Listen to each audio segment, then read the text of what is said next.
Hello, good evening. It is Tuesday. My name is Richard. This is over and over and over again. We are having to stream live on a different platform just for 1 week only due to a few copyright issues with a show I did the other day. But anyway, we won't worry about that too much. This will be going out on the normal channel once we are not live anymore. But anyway, for now, we're here. Hope you can find us. If you do, please drop some comments in the chat. So we've got a lot to talk about, actually. Obviously, the win over Leeds. We've got a slightly small game coming up this week as well against some insignificant club that doesn't live too far away. Obviously, we've got a new contract to speak about as well. There is a game at Newcastle next Monday. And from the archive, I thought tonight we'd go back to a good, happy day from 2004 at a certain stadium not too far away where we enjoyed quite a good day, didn't we? So that is all coming up the other side of this.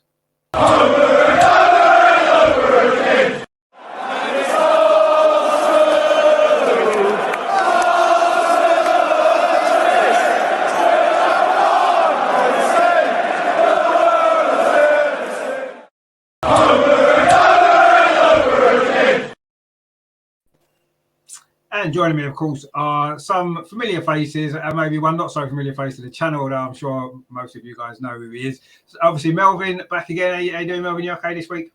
Yeah, I'm fine, thanks. Yeah. What game are you talking about this week? Hold on, I ain't got a paper today.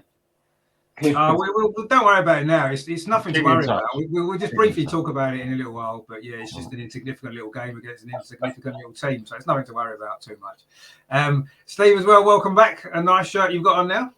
Mate, the best. There we go, going in there. Yeah, I think it's Basingstoke under 11s are playing on Thursday, aren't they? I'm sure that was what I saw come up. I think that's one of the games, actually. Yeah, that's the one I'll be at. That's what I'm worried about. Yeah, that'll be a big game as well, actually. So, yeah, we need to obviously look at that one as well.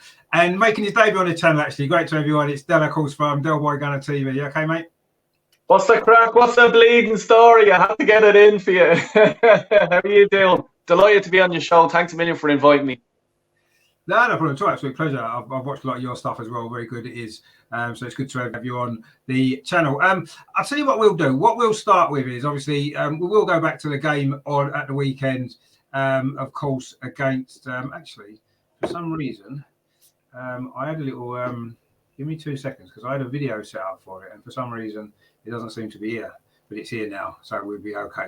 So what we'll do is we'll start with the game, obviously, at the weekend. A little bit of a nervy game, actually. Maybe didn't quite go as smoothly as it looked like it was going to for the first 10-15 minutes or so, but ultimately we got the job done.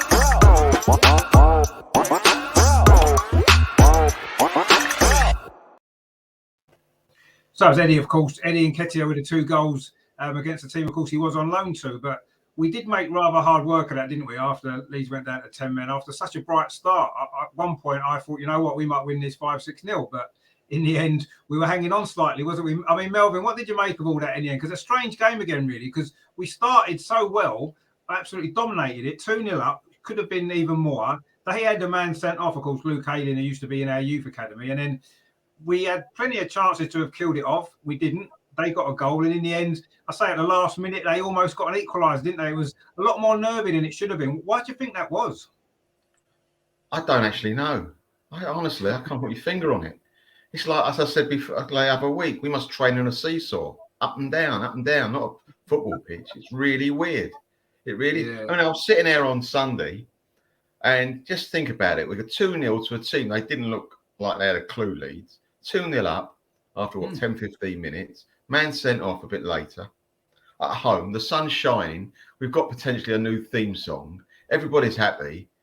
You're thinking, oh, yeah, this could be 6. And I said to the guy next to me, we both agreed with each other, I'll take 2-0 now. Because we've been here before. It's not the first time I've been in that situation where everything's rosy and all of a sudden you turn around and what's happened? You woke up with, like, was it all been a dream? You just woken up in bed and like, what's happened there? It was a bit like that. I don't know. Some people think it might be the youth. I don't think it is. I think it's just, I don't know what it is, honestly. I wish I knew. I'll tell the manager, I'll tell the team.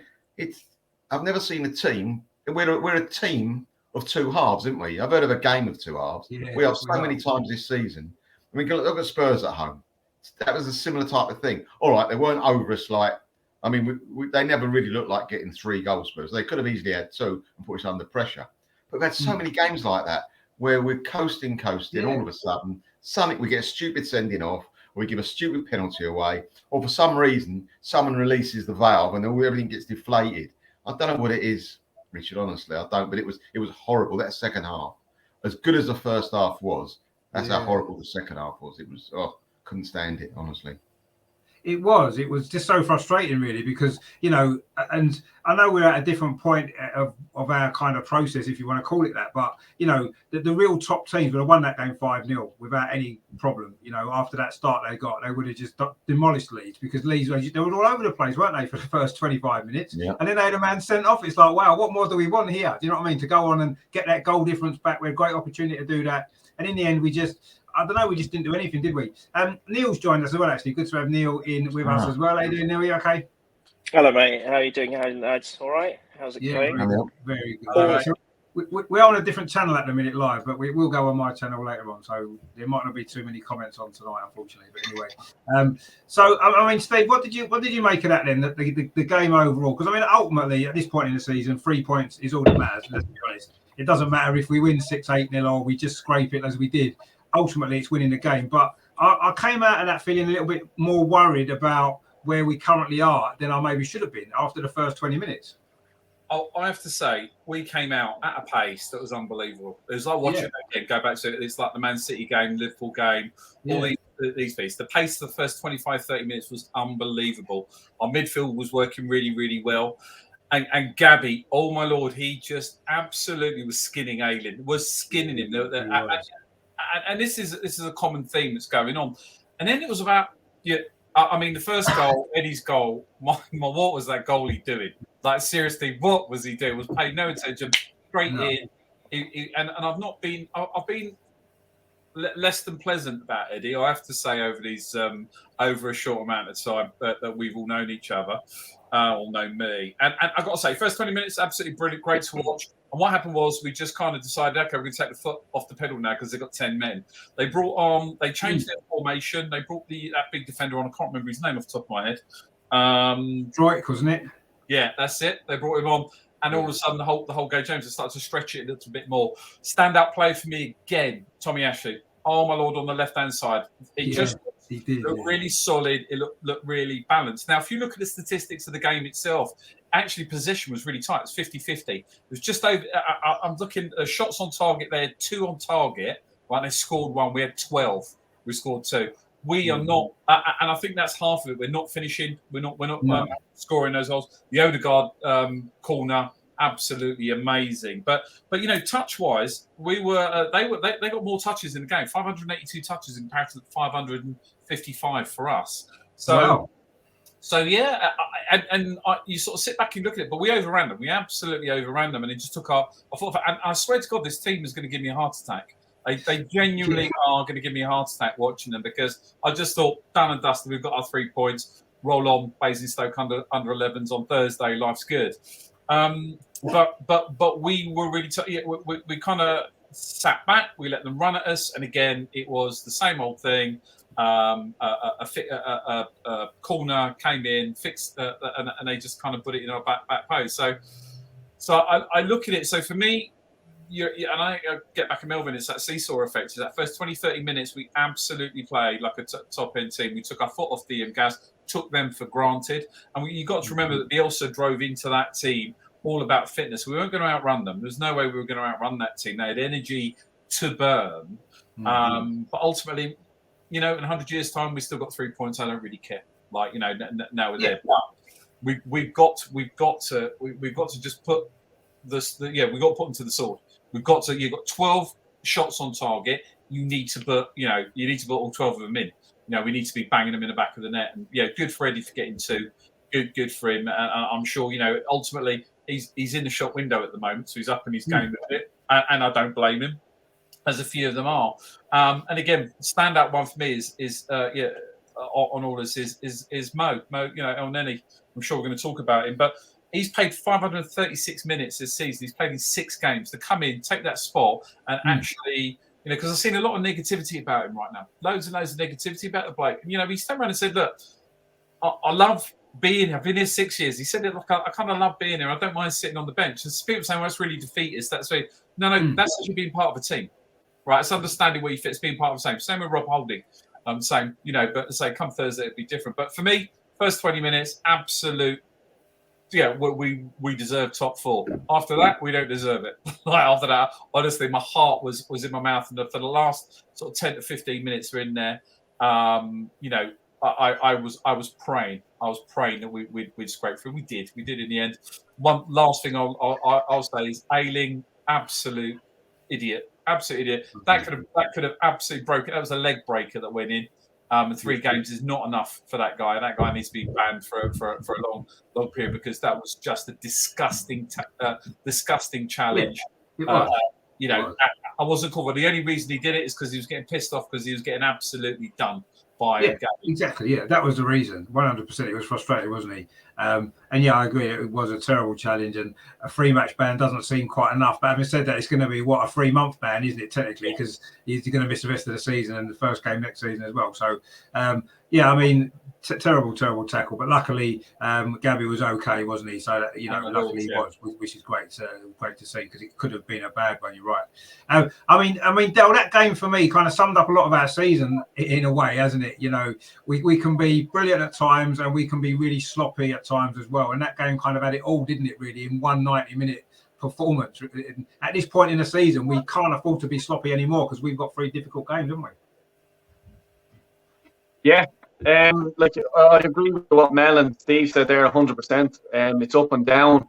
The game itself, it does sum up our season. I have to agree with you. Like, the first half, we were brilliant, and I was obviously at the game.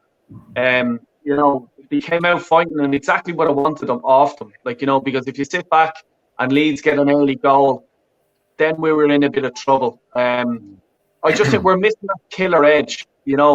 Eddie, by fair enough, he got the 2 goals. He was very lucky with the first one. And as Steve rightly said, he is playing for a contract or for a new club to come in and sign him.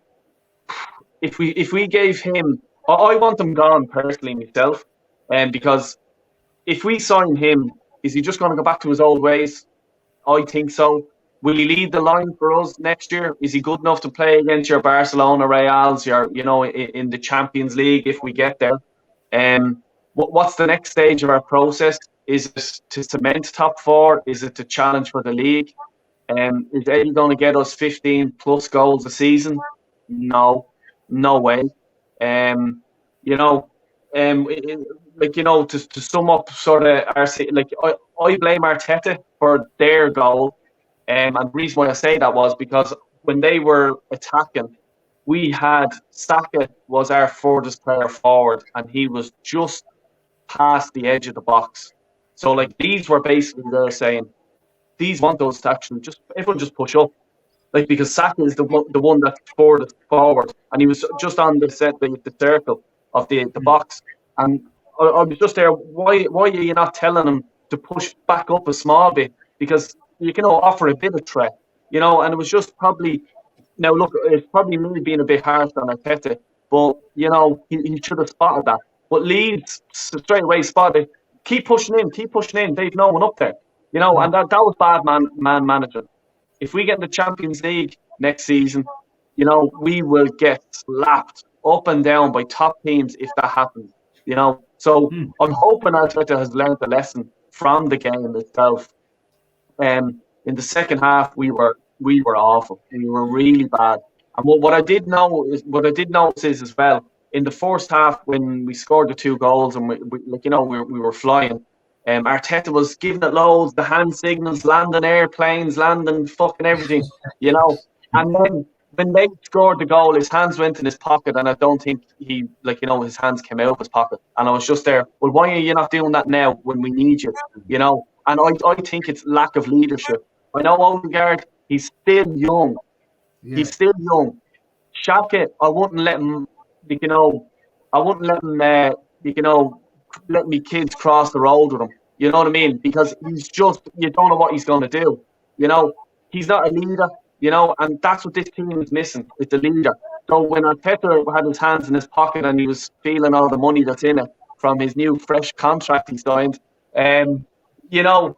we know leaders on the pitch, and I think that will, like, for next season, I'm sort of talking about next season, Champions League or Europa League, because there'll be still good teams in that as well. It'll be pretty hard for us, unfortunately. But yeah, I couldn't disagree with you there, guys.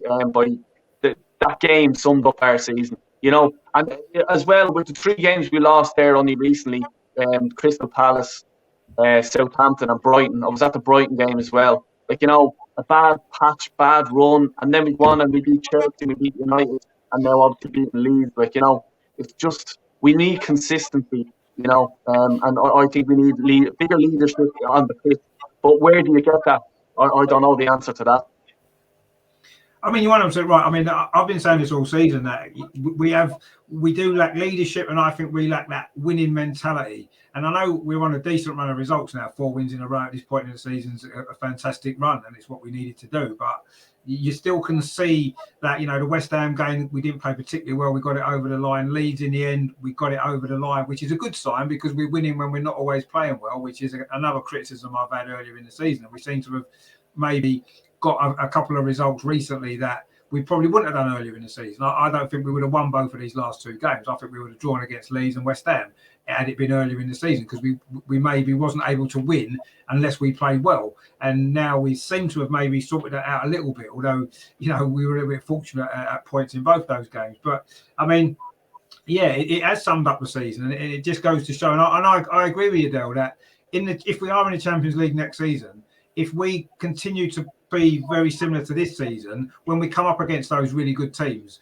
we are going to get found out. We have this season, haven't we? Man City hammered us, Liverpool have hammered us, Chelsea beat us easily at the start of the season, and when Crystal Palace hammered us as well, so they're not even one of the top teams. So yes, we need to find that from somewhere, don't we? Whether it's new recruits in the summer that's going to give us a bit of experience, a bit of leadership, or whether it's just better players as well. But something will need to change, because if we like this next season playing at that top level, I don't know how long we're going to survive in the Champions League. We want to be there. Of course we do. We need to be there. But how long can we survive with this current team as things are at the minute? I'm not too sure. I mean, Neil, what did you make of it on Sunday then? Because I ended up feeling more worried about the future than I should have been, because after 10 minutes, as I think we were all loving it, thinking this team could go anywhere because of how vibrant we were playing, brilliant passing, pressing, creating chances, scoring goals, and then it just all completely disappeared. Against 10 men as well, that was a first. Leeds actually won 1-0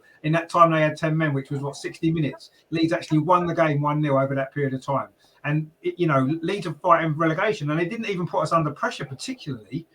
I mean, how did that happen? How did we go from that dominant position after 10 minutes to actually literally hanging on in injury time against 10 men? I think you guys have summed it up. I think it's a game of 2 halves. For me, I completely agree. I was watching the game. I was lucky enough to be there, and I was sort of just above the away fans, so on the clock end side of the stadium. And so the first half was us attacking their goal where we were standing. And honestly, I kid you not, Richard, it felt like the whole game was played in that half, which was great. Wow, this is so comfortable. And I was saying to a couple of mates that I was with, I was saying, this is the most I've ever felt comfortable for years watching Arsenal. I just feel so at ease. Yeah, I'm almost like I could probably just take a kip and I wouldn't, it would still be all right. Nothing would happen. And it felt that good. And and to be fair to Eddie, he was brilliant. He was so full of energy and life. I mean, it was because of his energy. That's how the first goal was scored. I mean, yes, you can blame the keeper, but you still have to have the player there and that seizing that opportunity. And, everyone's talking about, we've always wanted a fox in the box. Well, we got him. I mean, that's Eddie, because even the second goal was very similar to that. We've always had that kind of lacking of a player of, the knowledge and the instinct of knowing where the ball might fall in the box. And we've never kind of had that for a long time. And he was there for the second goal as well in the same sort of situation. And then it was great. And you're thinking, this is wonderful. And in fact, God, the guy should have been sent off 100%, all day long. Yeah. That was a horrible, horrible tackle. How was that yellow? But the weird thing is, probably that caused more problems than, made life easy for us. It seemed to almost turn the tide in their favour, which was which was odd because I was thinking, hang on a minute, we're at home and we've dominated pretty much the first half. Second half, it's like they're at home and they're dominating, and they're a player down. It probably would have been better if the guy who was arguing with the ref about the card. If he'd gone, he should have been sent off as well. Then we might have had a better chance against 9 men. But that's how it felt. I've never known. Obviously we have seen games where things have changed from one half to the other. Either way. But this was unbelievable. I think Del said it quite well. He said it's kind of summed up our season, where the first half is kind of portrayed our better run of games, and then the second half has shown where our frailties are. And I think it's not just. I thought it was a mixture of complacency in the second half, but I also think it was a bit of fear from all the players, because I think they knew how important it was to get those 3 points, and it was almost like they were scared of making a mistake, and that made them just lose all confidence. It's just really weird. In fact, being overcautious may have also, led to the downfall. I think they should have just carried as they started, as you mean to go on, and just, being on the front foot, being aggressive, being intensive, and just keep going for it. Because I think, Richard, you might have said it. I can't remember who said it earlier. Another team like Man City, Liverpool, whoever it might be, they would have destroyed them.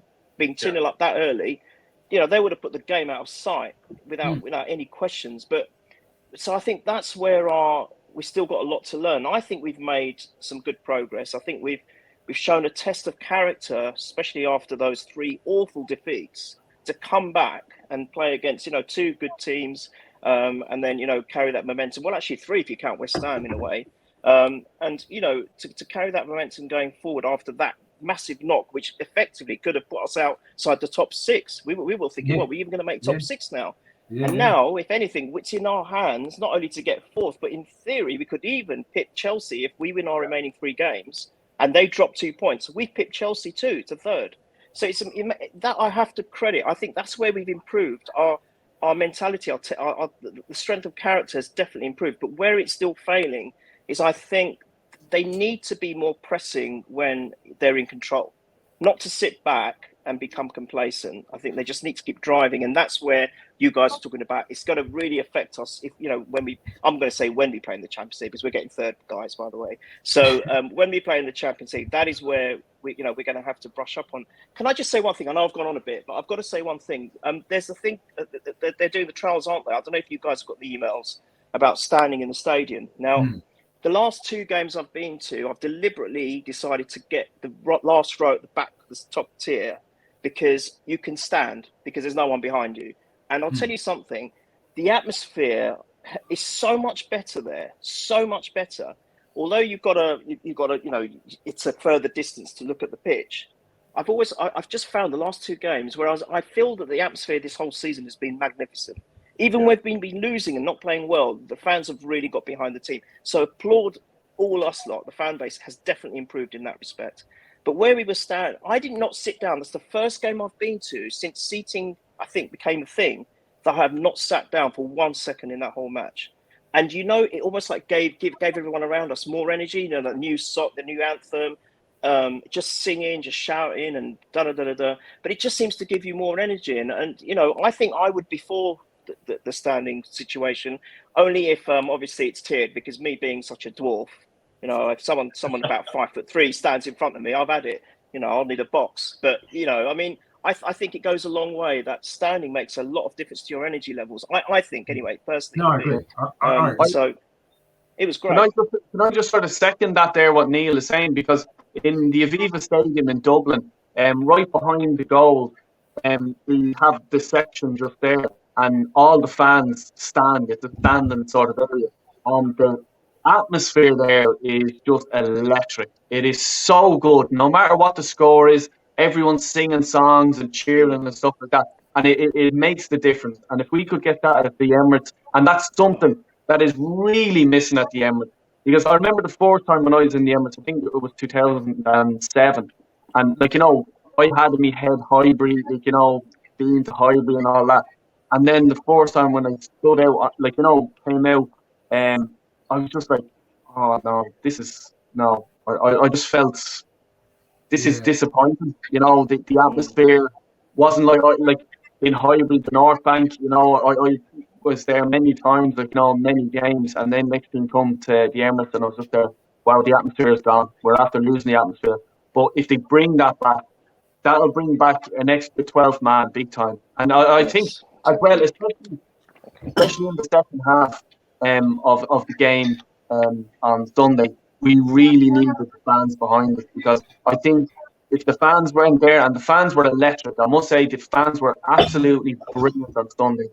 I would have dreaded, if that was in Leeds, we would have lost that game 100%. I think they would have definitely picked us off, because the Leeds crowd would have been on top of us, and we would have bottled that. It's true, Dale, because sorry, Richard, just very quickly, because there was, I mean, the Leeds fans were in good voice, as you saw, whether you saw watching the TV or whether you were there, and they were like swinging their shirts around. It was like a sea of white where they were standing with all that going on. Maybe it was a white flag of resignation, but anyway, but they were doing that, and but every time they did that, we responded. The Arsenal fans completely, they responded in kind, and that is what we need to see. We need to silence those away fans when we are playing at home. Especially when we're not playing particularly well, and that's when they need it more, isn't it? It's easy when you're playing well and you're winning and everything's going well, everyone's excited and happy. But it's when we're not playing well, as we wasn't in that second half, that's when we need the fans. And I agree, the atmosphere's got better. But I would be happy with the safe standing. A couple of grounds have got it already. Man City have, Liverpool have, one or two others. So I think it's the way forward. I get the feeling the club don't want to do it for whatever reason. That's the feedback I'm getting from the club, as though they don't want to do it. But I actually think it'll be a step in the right direction, personally, for the atmosphere and everything else. But we'll see what happens. I mean, they're going to make the decision ultimately, whatever we think, I suppose. But we'll see. I mean, I do think that'll be a good step in the right direction. Before we talk about the little game we've got coming up in a couple of days' time, I think we just need to have a little chat about this.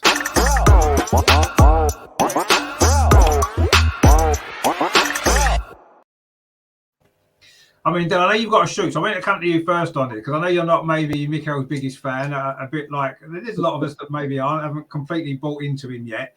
I mean, for me, it's strange timing to announce it when we announced it, when everything's so up in the air as to what competition we're going to be in and stuff like that.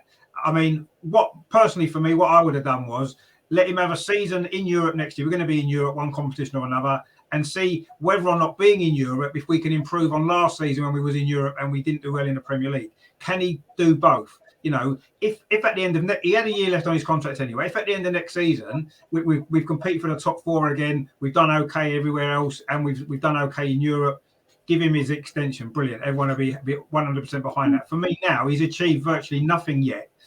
And even getting us back into Europe is only one step forward. It isn't where we ultimately want to be. So for me, would you have waited, or do you think maybe that the club have made it a good decision because it ends any speculation and gives us a little bit more security? Well, I suppose for you guys who watch my channel, no, I wouldn't even give them a fucking contract. But anyway, the timing, I think it was done in January that time when he went over to Kroenke. He flew over to America that time, and I think that's what he went over. He went over to sign that, so fair enough, he had it signed then. The Kroenkes, look, we can debate this till the cows come home, but on your question, what you're asking me, I think even if he did have it signed then, why on earth did they do it now? Just leave it till the end of the season to release it, last day of the season, or right, we're guaranteed Champions League football. Because what happens now is the club are after putting pressure on Arteta himself. Because if we don't finish in the Champions League, the people that are on the fence will say, why the hell are we after giving him a contract? We're not, and that's what will happen. So they have put pressure on him. So look, we'll see how it turns out. I would have waited till next year at least, because at the end of the day, he's signing for Arsenal Football Club. Okay, it's Arsenal. It's the third biggest team in England. You've Liverpool, you've Man United. Okay, so there's no rush in him getting offered jobs from Barcelona or whoever. That's not going to happen. Okay, so you can easily just turn around to Arteta and just go, we'll just see how things go. Let's relax. Let's try and get into the Champions League, get into the groove.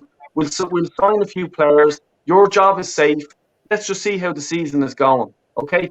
he's not going to be running off to other clubs. Like, that's not going to happen. And all this rubbish that was in the media there, oh, Man City could be looking at him. Stop, will you? Seriously, that was just rubbish and media, and probably Arteta's agent, because it actually lines up with the timing of him going to the States to meet Kroenke at the time.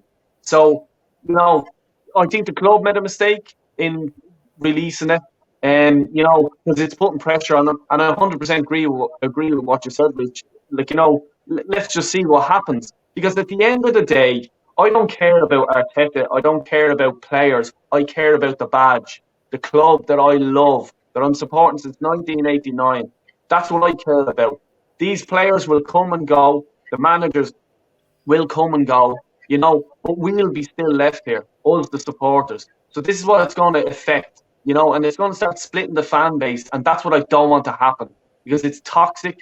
No one wants that at the ground, where there's half supporters for him and half not. We sort of had it towards the end of the Wenger era, a bit about Emery as well. It just wasn't nice to be around the ground, you know. And like what Neil is saying, like, even like I was at the game as well on Sunday, and the atmosphere, I must say, was brilliant. It really was, like, you know, and I really enjoyed myself. I had my uncle at the game; he loved it, you know, and that's what we want. We want just to keep that going, and for the sake of the club, just doing that, I thought it was a mistake. You know, yeah, that's my answer. And do you want me to go further into it, or will I just sort of leave it there? No, I mean, you know, to be honest with you, and I 100% agree with you, because to me, a manager gets a contract extension when they've achieved something big for the club. Then you extend their contract. Otherwise, what will happen now is, if next season's a total disaster, we're going to have to pay him off to get rid of him, like other clubs have had to do. You know, if we just gave him, let him have his extra year that he had anyway, and see how it goes. And then if it's not working, we don't have to pay him off, because there's not much of his contract left, and it saves the club money. It makes more sense. And if next season goes really well, we're progressing, everyone can see that. Brilliant. Give him the contract then. Happy days. The timing of it is for me, it's crazy. At this point in time, when he hasn't achieved anything really yet. Yeah, and just to sort of like, because I remember I may be mistaken, was it United with David Moyes to give him a 6-year contract? Was it, or was it David Moyes? I think it was, and we were all sort of laughing at that, going, he hasn't done anything yet, and you're giving him a 6-year contract or something like that. Like, now, where could be laughed at? Because it's at 8.3 million a year.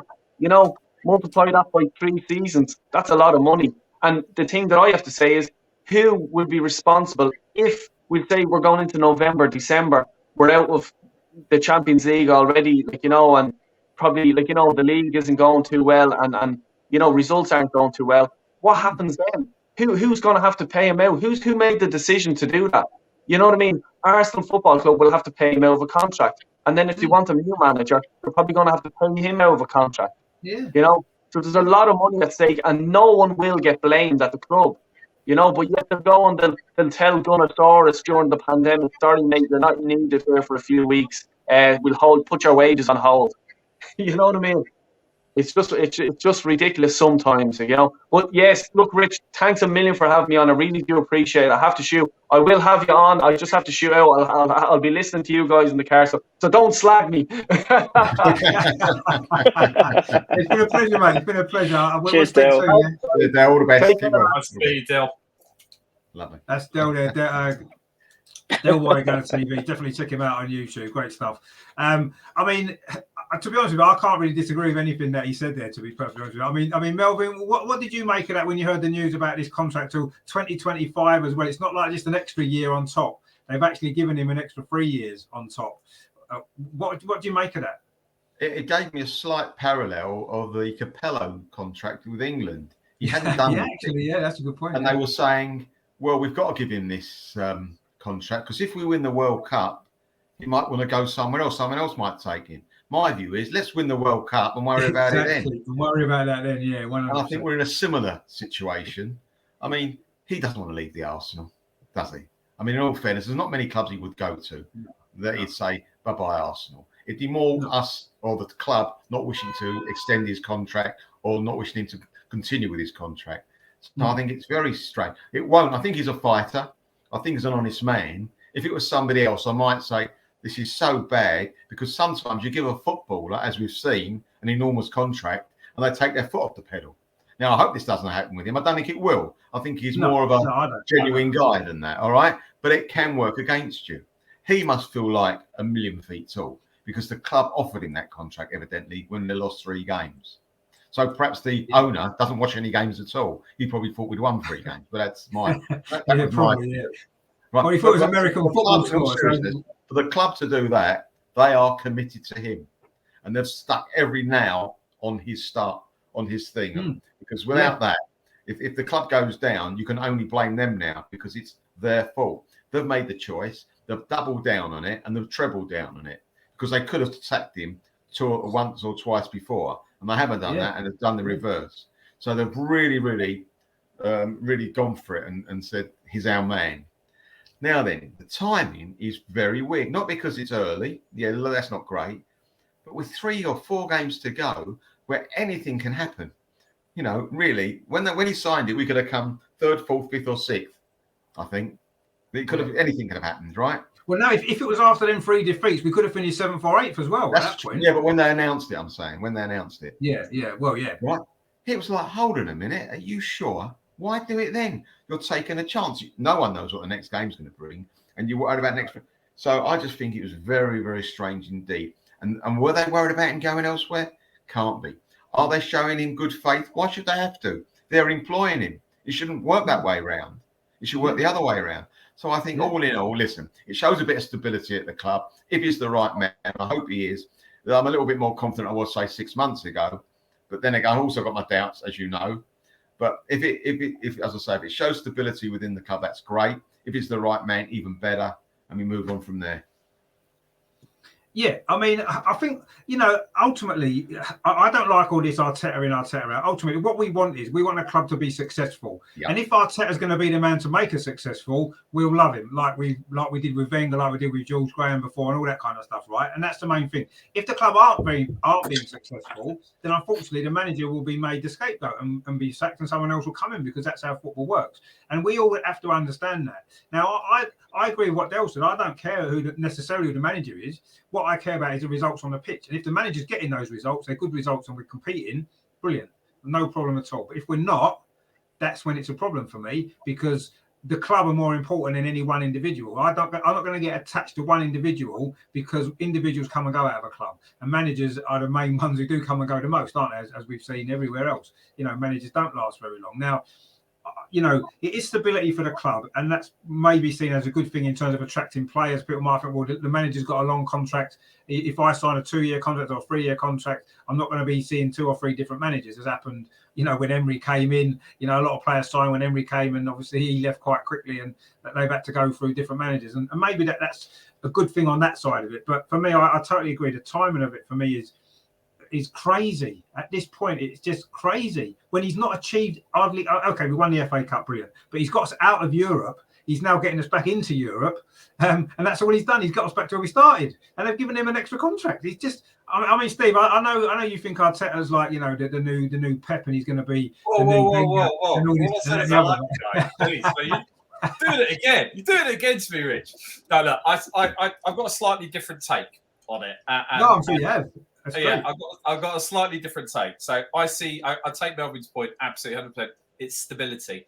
I believe there's more going on in the background right now. So one thing we've got to be really clear on is we have European football next year. It's just which tournament we're going to be. We're in Europe again, right, where we should be. We want to be in Champo. There's no 2 ways about it. But what I think that the reason they've mentioned is the number one is G everybody up, right? It's to get everybody, especially the players, because they are playing as a unit and bringing them together for this the home run, beating the relevant people that are in front of us. We've got to do it. That's number one. The other thing is, I believe actually the negotiations that are going on in the background, I haven't got anything to prove it, but it's just my intuition here. I believe that we're a bit further down the road than everybody wants to let on with our next signings. And I think it's a matter of what version of Europe we're going to be playing in. Is the manager actually going to be here after the season? And are we ready to sign? Because I don't believe Arteta will go through with this disaster as we had in the last transfer window, over the summertime, where we're playing 2-3 games and we still haven't got our players that we're going to. I believe they're going to do their business quickly. The other part to it is I don't think he's finished the project yet. I don't think he's cleared out everybody that he wants to get rid of. And I still think some people are coming in and out of that based on what they're doing. And I think that's a good thing. I absolutely agree with you, Rich, though, that, people come and go, oh, is it me? Right. So I was just going to ask a question, so slightly off topic. Does George Graham not get older? Because he was at the game. It's other my glasses aren't working. He looked good, didn't he? He looked good, didn't he? I looked at it, but I just thought, has that bloke not got any? Was he just born old, or is he not getting older? Has he found the fan of the year? I don't know. Honestly, I don't know right now. So in the team, but back to Arteta. I think the project's in place. I think the plan's been put forward. I think the Cronkies have bought into it.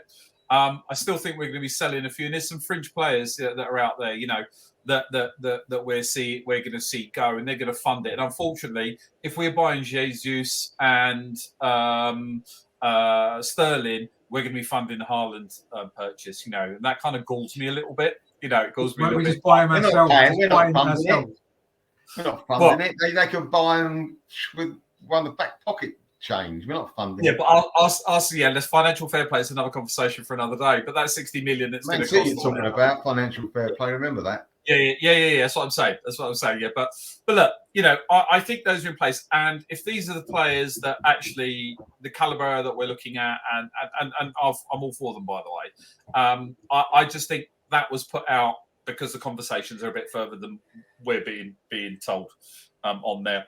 Whether or not he's done a good job.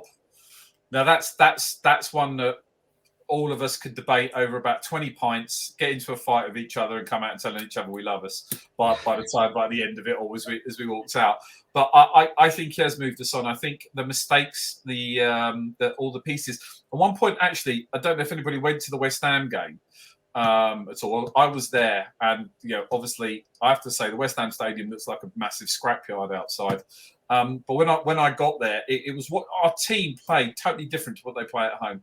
They were doing all the time wasting, they were being dirty, they were kicking everybody around, and it was a proper ground out, and Arteta was very much in a part of it. We absolutely were in their faces all the time. Different. If they'd played the way, I know it was a horrible match to watch, but while I was actually there, match of the day doesn't really give you the view of it. But when you're actually there, you've seen those nasty little tackles going in, you've seen the time wasting, you've seen all that. So I think the way he has brought that camaraderie, he's brought that spirit, he's brought that link into the fans.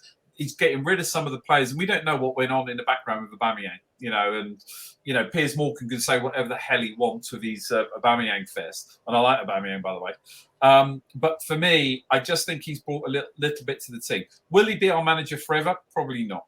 Yeah, and I've said this before. This is a management team that is built around mediocrity, because they're not going to put 200 to 300 million in. They're not going to put that in to get us that number one. What they're going to do is they want us to get through the group stages, into qualifying, into the quarterfinals. We make a semi even better because of the money it's going to bring in, right? But the flip to that, as a fan, we're going to be able to attract players. So Arteta is the man that I think will get us to that point, and maybe in 2 to 3 seasons, we might be looking at a different manager. He might be going off somewhere else. And Rich, I've got to say, I think someone will come in and actually pay his contract out. I don't think we'll be the one paying him out to go. Well, that would be, from a financial perspective for the club, that would be great news, wouldn't it? I suppose. God knows we can't sell players either when their contract's running down. I mean, a lot of that's obviously going to depend on how the next year or so goes, isn't it? Because, sure.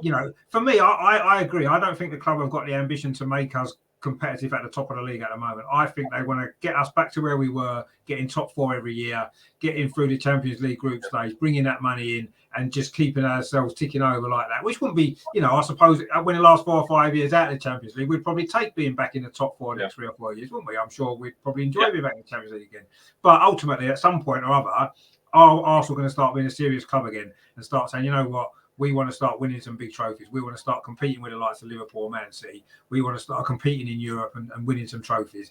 And that isn't necessarily down to Arteta, because he doesn't necessarily control the budgets that's going to be available and the sort of the caliber of players that we can bring in. I'm not convinced he would be able to bring us that success anyway. Personally, that's just how from what I've seen the last 2.5 years of him. I agree, he's improved things, and you can see that it's taken him a long time, but he's getting there.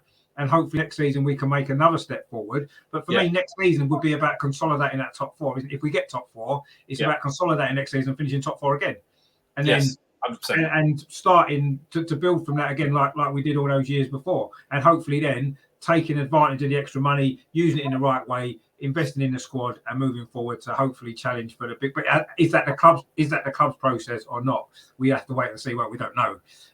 We really don't know. I mean, I hope so. And the signs are there though. The investment in youth. There's one bit. I remember watching Odegaard. Right, we talked about him. Yeah, I watched him. He was running down. He had Saka in front of him. Okay. And he had the ball. He was just running in, and I watched him. He was gonna. Gabby, as always, is on his own on the left of acres of space, but we keep playing it down the right. But he did this one little move that he did. That was just amazing because the defender was coming in from his right. He kind of jumped in the air and kind of kicked the ball with his left foot and passed it on, and it sort of continued on before he got absolutely taken out. So you look at these sorts of players. You look at Tommy Ashley playing across the back. You even look at Cedric up in his game. I'm not saying he's the be all and end all of it, but you look at the players that we actually got. We've got the nucleus of a good team. And you're absolutely right. It's that. I think it's that predictability that he's building. That you had with Wenger's team was predictable every year, top four, bang, bang, bang, bang, bang. Never stand out. We were never the petrochemical dollars, that were coming in, but it was always predictability, and we're kind of heading that right direction. But with youth and investment in the right places, and I think he will do that. But I've got to admit with you, Rich, will he be the bloke that brings home the trophy? I don't think so. I don't think he's going to be the one that's going to win us the Champions League. But I'm loving the roller coaster that we're on, and I'm loving the fact that today we're all talking about the fact we could be top three. Or sorry, Neil, we will be top three. We will be top three, mate. Yeah. I mean, to be honest with you, if we finish third, that would actually be incredible. Let's be honest, it would be absolutely incredible after the season that we've had. But anyway, let's see what happens in these last 3 games. I mean, Neil, what have you made of the contract, the timing of it mainly? I mean, personally, I said I would have waited till next year, but they've done it. What are your thoughts on that? Do you think it's the right thing to have done at this point? No, I think they should have been focusing on just getting that top 4 position place, not worrying about anything else at the minute. Even with players on the fringe of maybe potentially exiting and stuff. Yeah, it's all important stuff. But at the moment, all we've got to focus on is our next few games, and that's it. And I think all the attention should be on there, nothing else. And my worry is exactly what you cited, Richard. It's the timing, because if things do go pear-shaped, the payout is going to be ridiculous. And we should be investing in players, not all this other stuff. And that is been the issue with our club from day one, especially when the Cronkies came on board. We are not investing wisely. We are a football club at the end of the day. We're not anything else. But, with their bloody mission statement of he doesn't care about winning trophies, well, that just says it all, doesn't it?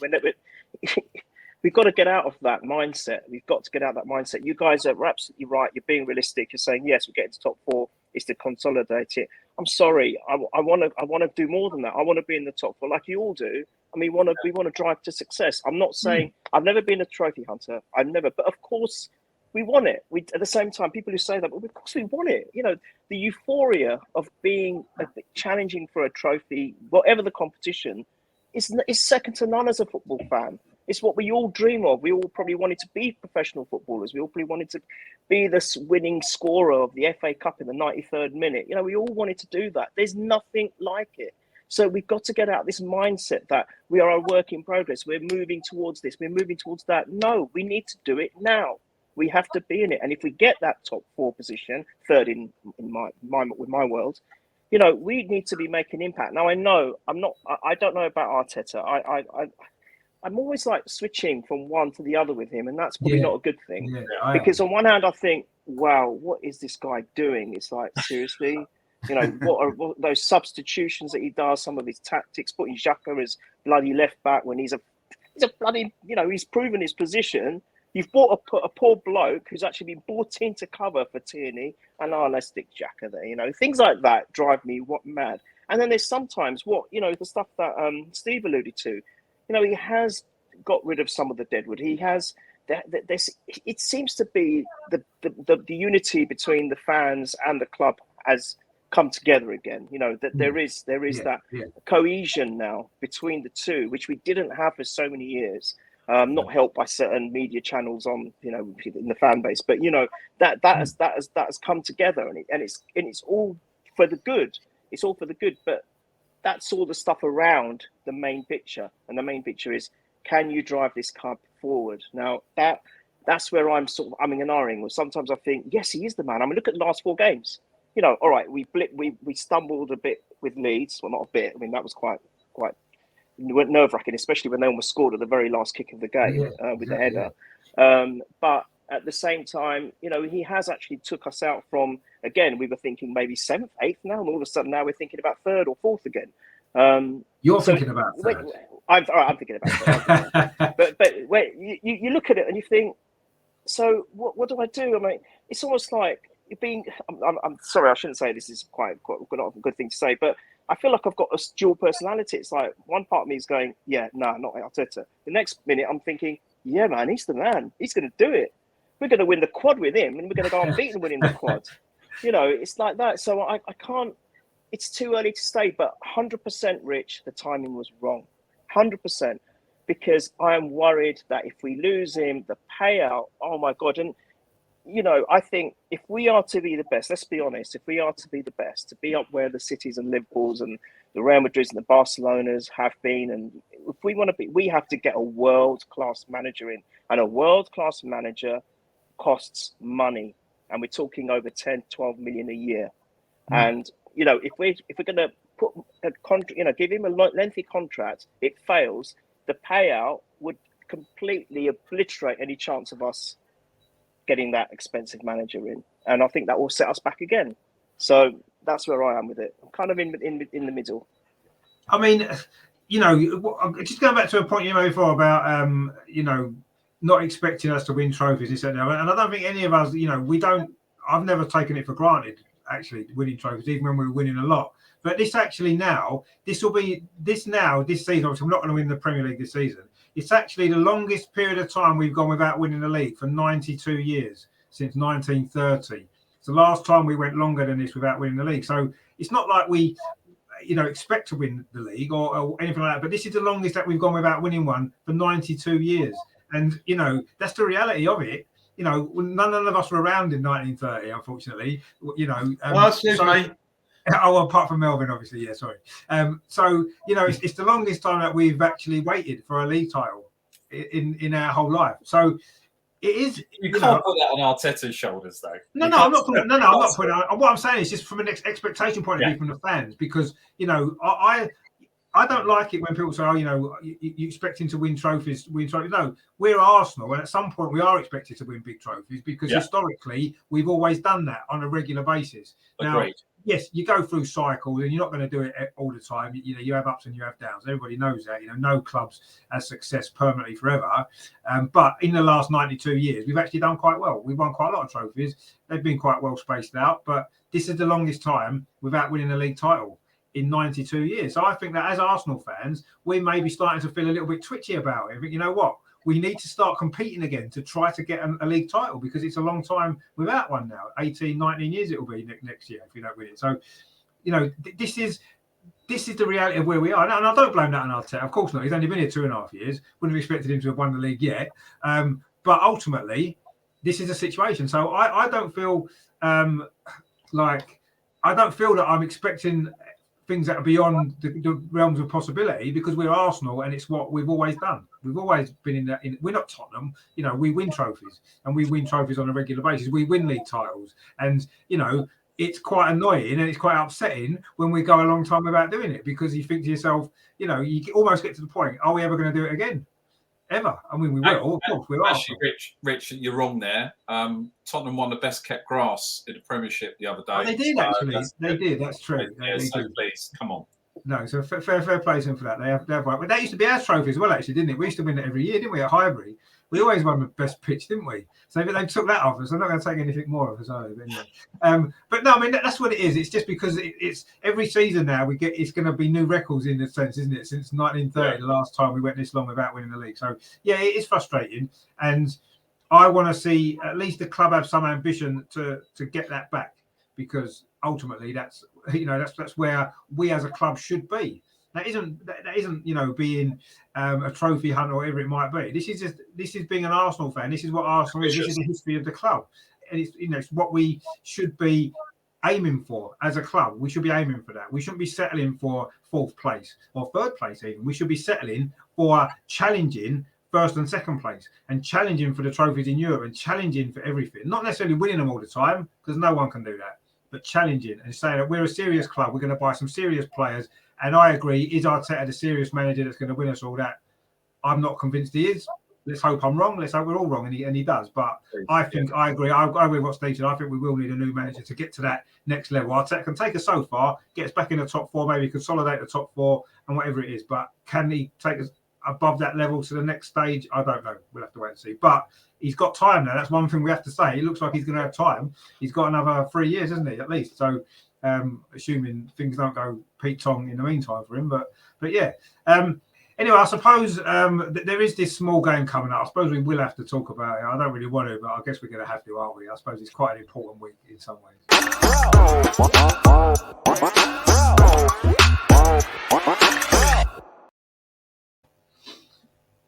I mean, we are playing this game on Thursday, and we know how important it is in terms of the top 4. We know that there's no getting away from it. Is there? Whoever wins the game. I mean, obviously, if we win, we're in the top 4, no doubt, done and dusted. If we lose the game, then Tottenham will be back in with a big chance. Looking at the 2 games remaining that we've got, and they've got, you'd imagine they're probably going to win their 2 games. We've got a lot more difficult opportunity in those 2 games. So this is the situation. This is how important it is. Yes, it's not the most important North London derby ever.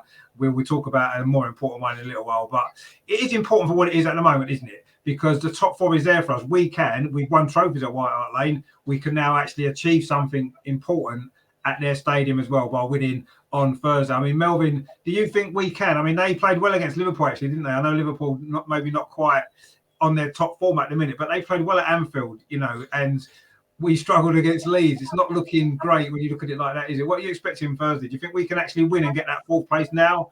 Or do you think it's going to go on a couple more weeks? I think, Richard, Spurs playing away to Liverpool and us playing at home to Leeds and then transferring that for us playing against Tottenham is irrelevant. No relevance whatsoever. Number 1 is they got to get a result, Spurs. So they won't do. And they did play well. They defensively were superb, Tottenham, the other night.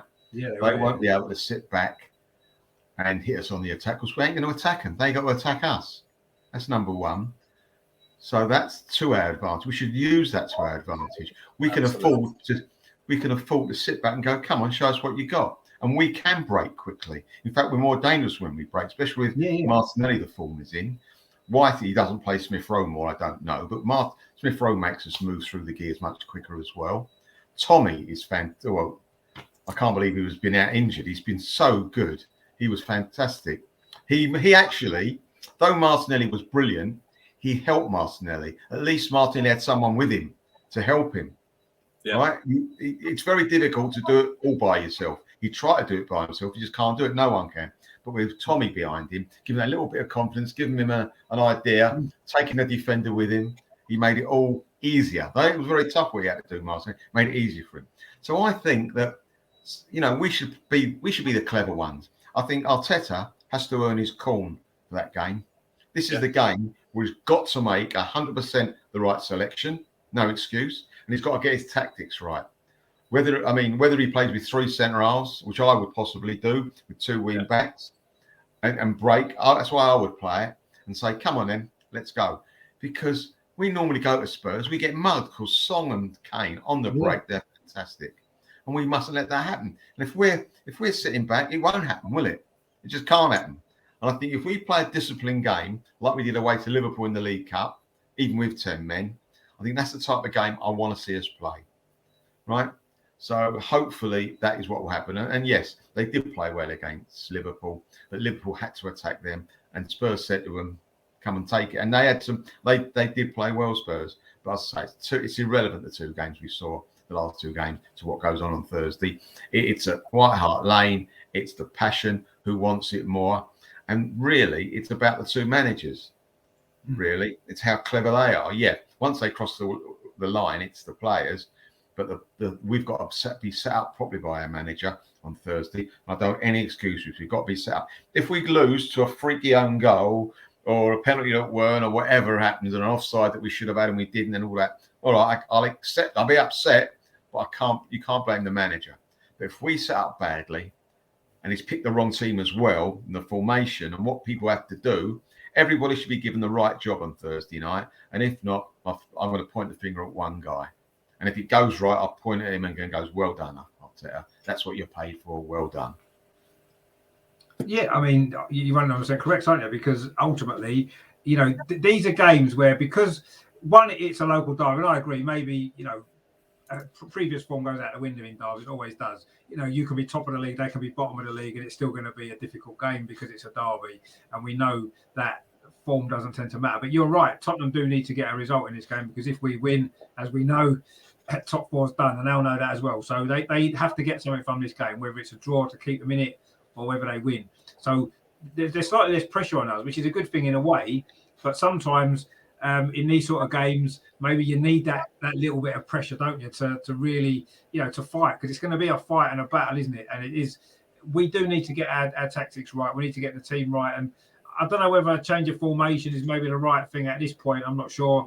Do we know how fit Ben White is as well to play free centre half? Yeah. I suppose Tommy can play there, possibly, couldn't he? He can play there, and then maybe Tavares as a wing back will probably be a better option if he's in the team anyway, because I think he's better going forward. But I don't think Arteta's going to change the formation of the team in a game like this. I think he's going to play the way he's been playing recently. The away game at Chelsea, play very similar to that, and try to play on a counter attack, and that's going to be the way to do it. I mean, Steve, what are you kind of anticipating for this one then? Because obviously we know how important. Well, we know what's at stake for us if we can win that game.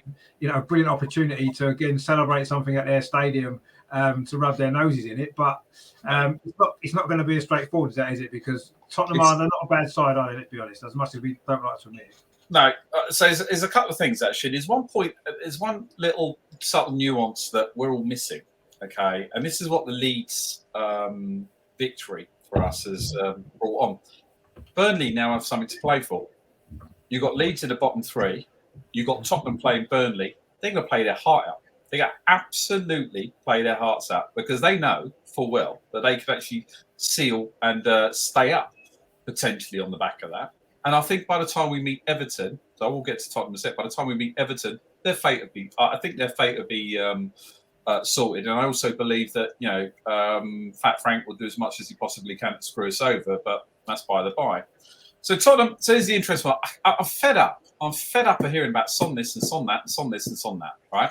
Yes, Jesus, like he's a great player. He's really, really good, right? He is. Genuinely, he's very good. But you can stop him.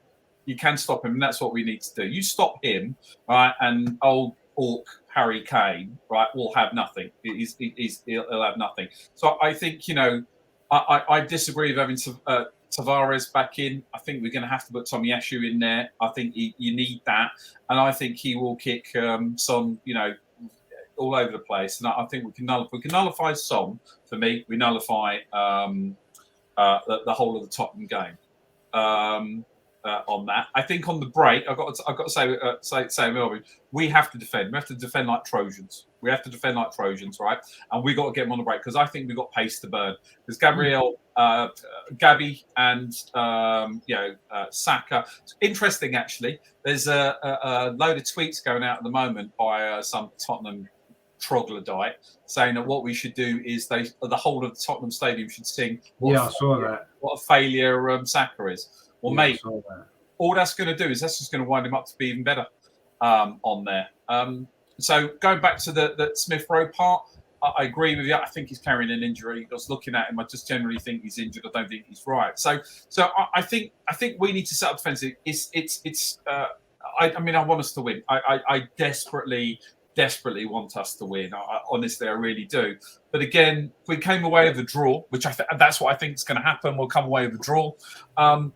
I think it's game on, because I genuinely I've got this feeling that Burnley are going to go at them. They're going to absolutely go at them. So I'm of the same opinion. We need to do a reverse Conte. Now I've got to think back to Chelsea and Conte when he came up. We absolutely annihilated them at the Emirates, and he had to change his whole formation in the end when we ran right. So that's right, yeah. we've got a good record against him. So my view is this. If we defend properly, and we go at them with the pace that we've got, we're going to nick it. We're going to nick it like a 1-0. Or we've got to nullify Kane. And the Swedish guy, I've forgotten his name. Do something or the other. Dusan, the guy they've just bought in. Kulusevski. Yeah, that's it. That's the guy. I was looking at him. He's actually looking fairly. He's a good player. He's a good player. Him actually. He's a good player. So again, another one we should potentially could have got. But I look at that. So the left hand side is going to be really important because you're going to have Son and Kulusevski running down there at us. I think with Tomiyasu and Gabby in there, there's enough for them to cause them damage. The only thing I think is going to happen is that you've got idiots like Dyer who are going to come, 2-footed tackles and all that bullshit going in. So they've got him in central midfield, and Xhaka has to keep his head. Xhaka absolutely has to keep his head, right, because he is going to absolutely be driving the whole of that midfield. If he can keep his head, we can keep that defence really tight. Tomiyasu going in, I think we've got as good a chance as anybody to win that game. Well, I mean, you're certainly convincing. I mean, we haven't won there, have we, for a long time? And I know it's different circumstances this season because of the, Tottenham need a result. Usually when they play us, they don't necessarily need a result. They want to get a result. Of course they do, because it's a derby, as do we. But this game's slightly different to previous years, isn't it? When, we haven't got a great record away at Tottenham. We haven't won there in the league since 2014. So that's a long time. We're overdue one, actually, which is good. But, it's a slightly different dynamic this time to this particular game. I mean, I don't see any reason why we can't win playing on the counter-attack. But equally, you look at, as we've mentioned already, the up and down nature of our form. It's difficult to know which Arsenal is going to turn up. I agree we could easily win this game playing on the counter attack. But equally, we could lose as well because it's the derby. Forget everything. This is the derby. Remember what we did to them at the Emirates. We did not stop. I just think this one game is going to be a polar opposite to everything that we've seen. Totally different. Too much passion. Too much drive. And Odegaard loves to score against them as well. Come on.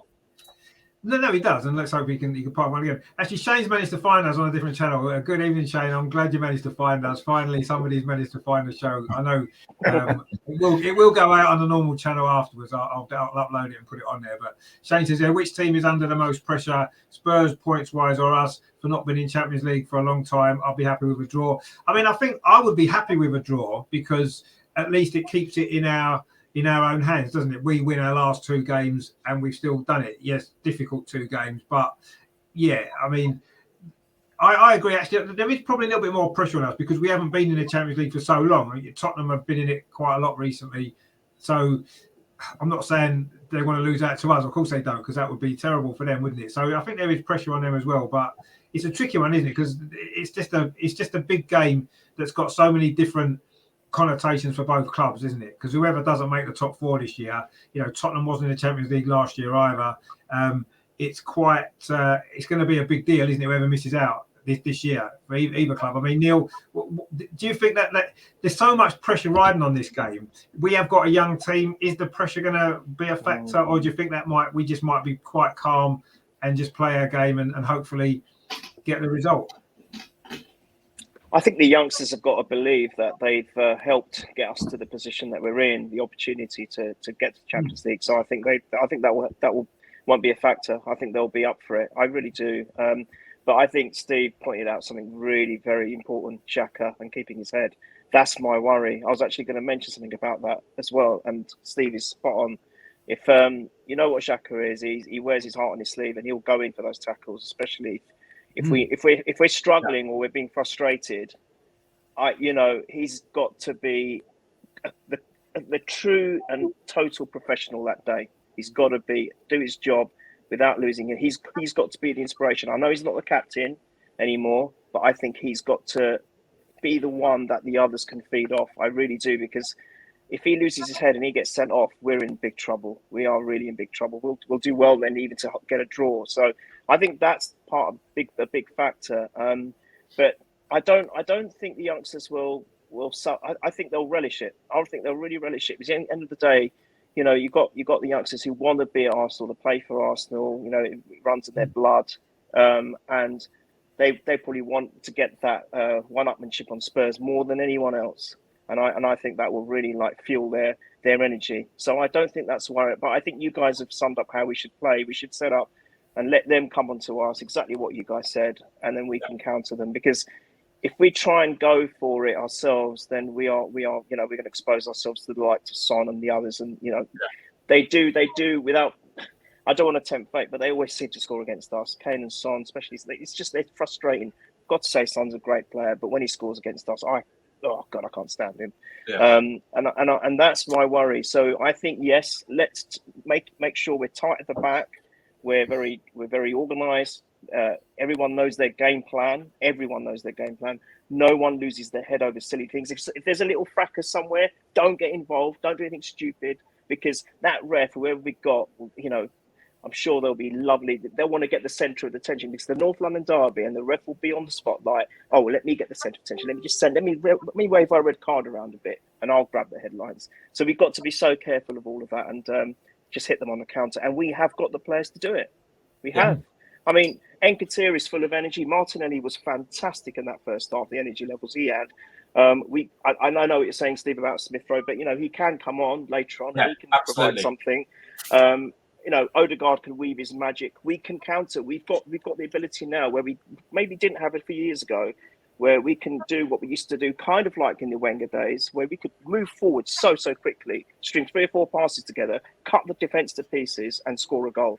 So yeah, I agree with you. The way we should set up 100% counter. That's the way I think it should go. Yeah. Yeah, I mean, and that would make sense perfectly, wouldn't it, with the nature of the game as well, that Spurs have to win. So, well, they certainly need to get a result that way to keep them involved. So, yeah, that's probably the way that we will play it, hopefully, and hopefully it works out. Melvin, I need a score prediction from you. 2-1 to us. 2-1. Wow. Okay, we'll take that, won't we? Champions League will be sealed if it's 2-1 to us. That'd be good. Let's hope you're right. Steve, are you as confident? Okay, look, so I was thinking 2-1 as well, but I'll take a 1. I don't really care. Like, seriously, if it's 1-0 or 120-0, like, I really couldn't care less. I just want 3 points, minimum 1 point. We cannot lose to those idiots. We just can't do it, because I will, like, honestly lose it. Yeah, 2-1, mate. 2-1, we're going to go with that. You can go 2-1 as well, that's fine. Neil, are you going to make it a 2-1 treble? No, you know me. Come on, look. What they say their motto for their new stadium, the only place to watch the Champions League. We'll go there and we'll show them that what's what. Yeah. It's going to be 3-1 to us. Chicken on the football. Chicken on the football. That's your legacy, my friends. You know, there we go. Absolutely, it is definitely. Eddie Nketiah will score again. He's on a high. Yeah, no, he's definitely on a high after the other day, and he's done pretty well lately. I mean, a win would be fantastic, wouldn't it? Let's be honest. The only thing that's kind of stopping me thinking we're going to win is the fact we haven't won there for such a long time, and it's like one of those historic things that for some reason these runs are there. Yes, they always end at some point, and we will win there again. There's no doubt. Are we going to win there Thursday? I don't know. When's the last time we won at the Bridge? When they were Champions League, you know, the nailed the Champions League. So, mate, it does. It's no. These runs do come to an end. They do. There's no doubt they do at some point. You know, you always end up winning somewhere eventually. I don't know. My head's telling me a draw. I don't think Spurs will allow us to beat them in their stadium. Come on, make it a full house, Rich. Come on, full house. I don't care what they will allow us to do. No, go on.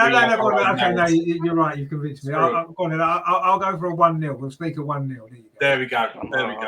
And we'll do it. There you go. Road to third. It's coming. It's happening. But maybe it's just slightly me, because I'm going Newcastle on Monday, and I quite like us to win or seal the Champions League on Monday at Newcastle when I'm there. It would be nice, but it would be better to see it at Tottenham, obviously. Desperately trying to get tickets for that. But for me, again, I look at Newcastle. That's they're mid-table. They're safe. That you know, I'm feeling next season they're going to be a real pain for us. But I get a feeling that actually their levels are not going to be at the same. They're not.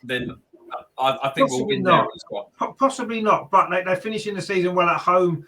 They won 6 in a row before they lost to Liverpool. You know, they could have got a result against Liverpool. So I think it's going to be a tough game. But I think we will just briefly talk about that as well. But what I want to do is I want to enjoy a lovely, lovely day we had at Tottenham's old ground, well, the same ground, White Hart Lane, when it was facing the other way. back in 2004. We'll all have some great memories of this, I'm sure.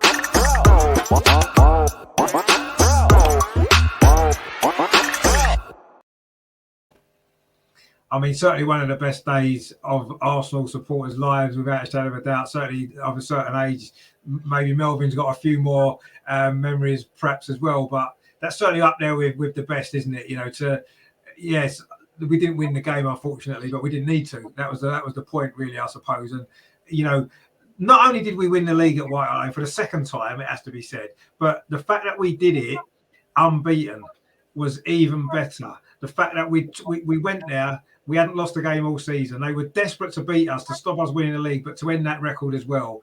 And, we had that a bit like the Leeds game on Saturday. We had that wrapped up in 10 minutes, didn't we? Those 2 early goals. And it was just a joyous, joyous occasion to be an Arsenal fan. In fact, it doesn't really get a lot better than that. Yes, we've won the league at Anfield. We won the league at Man United. Fantastic, fantastic. We've won it at Tottenham as well. I mean, incredible stuff that was. And that team just... what you can't really put into words how great that team was. I mean, Melvin, that was an incredible day, wasn't it? To do it like that out at their ground, it just worked out well, didn't it? The way the points had gone, we just needed a draw, and yes, we got the draw, and it was just amazing, wasn't it? What was so good as well is that our 2 goals were world class. Yeah. They cut them apart. They didn't know where to look. They never touched the ball for 10 minutes. Spurs. They had a corner. Next minute, it's in their net, and they what happened there? It's one of their that was counter-attacking at its best, wasn't it? Fantastic! Both goals. Perez's one when just marvelous. And also, it was at the Spurs end. Both goals. Yeah, they were. Spurs fans going, "Oh my god!" I was just looking at it, going, "What are we watching here?" And we were a world-class team then. We really were. Yeah. And we showed up at their ground. Didn't matter what ground we were at. We just put it on them. And I thought we were slightly unlucky for the first goal we let in. I mean, he never hit a ball like that again. He should have retired after it in that goal. You read that? He did retire not long after, didn't he, actually? Yeah. Put his boots, tie up his boots and go, that's it, boys. I'll see you next. Yeah. And the goalkeeper had to, obviously, he lost his head a bit, Lehman, from the corner, which was a little bit, as much as I loved him, he was a great goalkeeper, and he was tough, and he didn't say no nonsense. I thought what he did there was something you'd expect from an inexperienced player or a very selfish player. Yeah. So he let the team down there, I'm afraid.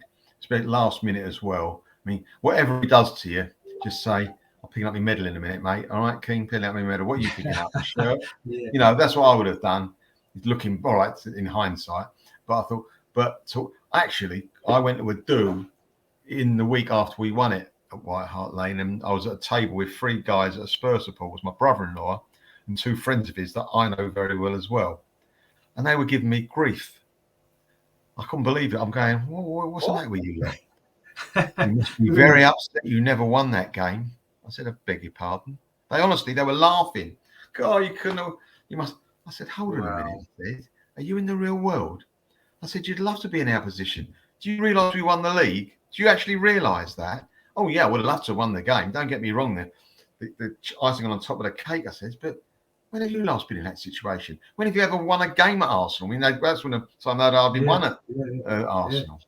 Well, they still haven't, actually, to be fair. I come away from that do, and I'm thinking, am I in a parallel universe? But I'll just go back to history when my father took me to Tottenham when I was a kid. He said to me a few times, as we're going up the stairs to go out the ground, had the experience, he says, Melvin, they're different to us. And he was dead right. They're definitely different to us. There's no question about that. No, that's what he said to me, and I learned that from an early age, and it's been proven ever since. He was dead right, definitely.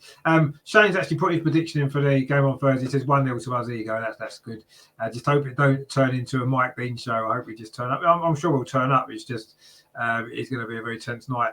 I mean, Thierry Henry said a story about that, didn't he? With the way the Tottenham players celebrated. The players were told not to celebrate winning the league because of potential for trouble and stuff. And after that, Thierry Henry said, well, we're never allowed to celebrate Richard Albi. Come on, what's the matter with you? Well, yeah. It's an Arsenal thing. Arsenal can't celebrate, can we? I think it's the way they were celebrating their equaliser. And I think one of their players said something to Henry. And he goes, Tarantini, and it was what's his name, the left back. That's right. And Henry goes, what are you talking about? Do you know we've just won the league at your Exactly. place? And he goes, you. So then he says, we'll show you, and that's why then they made the decision to go and celebrate. Because they wasn't meant to celebrate actually in the crowd, was they? But I think Sol Campbell did go out though, didn't he? He went into the later on. Later on. Yeah. But yeah, I mean, that team, you just can't. Every time you think back to that team. I mean, we were so fortunate, wasn't we, to have witnessed that team play, and the fact that we did win the league that year at Spurs was even better. But just actually watching that team, sort of, over the last previous 2 or 3 seasons, it was sort of developing. The parts were being put into place, and everybody that season reached their peak, didn't they, all at the same time? And that's so unusual in a team, and that was why the season went the way that it did. I was a little bit disappointed we didn't win the game for about 5 seconds until I realised actually we won the league, so it doesn't matter. And I was a little bit disappointed. I was more disappointed that we didn't maybe win more trophies that season, because we had a great chance in the Champions League. The game against Chelsea, really frustrating. The FA Cup semi-final, we kind of threw that away. We could have won that as well. League Cup semi-final against Middlesbrough, we played a weak team, lost that. We could have done a quadruple that season. It wouldn't have taken a lot more, 2 or 3 different results here and there. We could have won a quadruple that season. That team was good enough. There's no doubt about it. And maybe the priorities were elsewhere. But ultimately, looking back on it now, I'm not as disappointed as I was maybe at the time, because it was a big opportunity that we maybe, especially Champions League was the one that time that I felt that was our season to win it. Because it was Monaco or something in the semi-final, wasn't it? It would have been, and Porto in the final, and we would have beat both of them with that team without a shadow of a doubt. That Chelsea game was an absolute killer for me. That was such a killer when that late goal, Wayne Bridge. Never forget that. That's why I want to relegate Everton this season, so Frank Lampard, because he scored in that game as well, didn't he? I'd love to relegate him just to get revenge for that, really. I want him down because I think they're a dirty team. Filthy. They're filth. Against us at Goodison Park this year. Filth. Well, yeah, they were. Yeah, they didn't cover themselves in a lot of glory that night. But yeah, just really for Frank Lampard, I don't want to see him do very well at all after that night at Highbury. But I mean, Steve, that obviously the game at White Hart Lane 2004 was something very, very special, wasn't it? Oh, the other great part of it as well is you had that great Man United team as well. And there was that rivalry. There was that bitterness between the players that we kind of have it and don't have it now, because everybody kind of says, they all hugging each other at the end and high-fiving. But they generally hated each other. They generally wanted to kill each other. But it was watching the interplay. It was watching the way that they kind of strung the ball together, like Pires and as you mentioned, and then a way of being being able to hit a ball like Bergkamp would just pick a ball and just hit it. You sort of think, I can't, how? Like, it just defied physics in some way. And then you had Thierry Henry, it was just like, and I don't think the Premiership will ever see anyone like it ever again. And we've had sort of elements of it. We've had love him or hate him, like Aguero was an amazing striker, but nowhere near the class, I would say, of Thierry Henry. No, absolutely not. And you sort of watching, he was a catalyst, but there was saying he had like Bergkamp was like the quiet guy that kind of sat behind it, that he just went about his business, was really professional, but and would turn it around just like that. And so to actually watch those Luddites try and come after us, this bunch of cavemen as they're dragging their knuckles behind us and generally trying to keep up with us, that's always fun to watch. And then as they sort of they do it, and that's still in them, that sort of bitterness, that bitter and twisted jealousy, that conceited little way that they are, and that sits in there. You see it in the fans, you see it in the vitriol that comes out. And we've got to look back and say, actually, I look back at it. Liverpool waited 30 years. 30 years was it before they got sold? I love Liverpool team. I love Klopp and his shiny white teeth. I just love the guy. They're not his own. You know that, don't you? They're not his own. Sorry? They're not his own. No. You I'd never have thought that, Melvin. So but I see that fun that he brings, the whole part, and I enjoy it. I don't like losing to them. I enjoy it, but I just sort of see content. I see a bitter and twisted man. I see a bitter and twisted team, and I think back to days like this. And so Thursday could just be just for us, just for that 1 minute, that 1 second, that one time where we could have that little bit of Up you boys. So this is us. This is our narrative. And it always was. And Wenger brought that. It's our own narrative. We don't care about you. We couldn't care less about who you are. We couldn't care less about you. You know, we'll treat you with respect. But boy, we're going to beat you. We're going to beat you hard. And that's what I think as fans we want back, don't we? We'll take the losses. Yeah. We'll take those losses. But we just want that. We don't care. We're going to come at you, and we're not going to stop. We're not going to stop. We're not going to stop until eventually one of us either falls over from exhaustion and you win, or we're going to beat you. That's what we want. And I think Thursday we're going to get an element. I just generally feel we're going to get an element of that, and we'll get that back. But again, it goes back to it. Just from back to front, Layman's was mental. Like Jens Layman's was just mental. The guy was seriously, you know. I met Sol Campbell the other day. I thought he was going to kill me. I genuinely thought he was going to kill me. He was in this little coffee shop, and I was like a little old boy. He was chatting to his girlfriend. I think it was his girlfriend. He was chatting to her. And I went, Sol, can I take a picture? He's married, Sorry? He's married, I hope not. Oh, okay. Well, okay. Whoever that was, whether it was his wife. It was his wife, Steve. It was definitely his wife. Okay.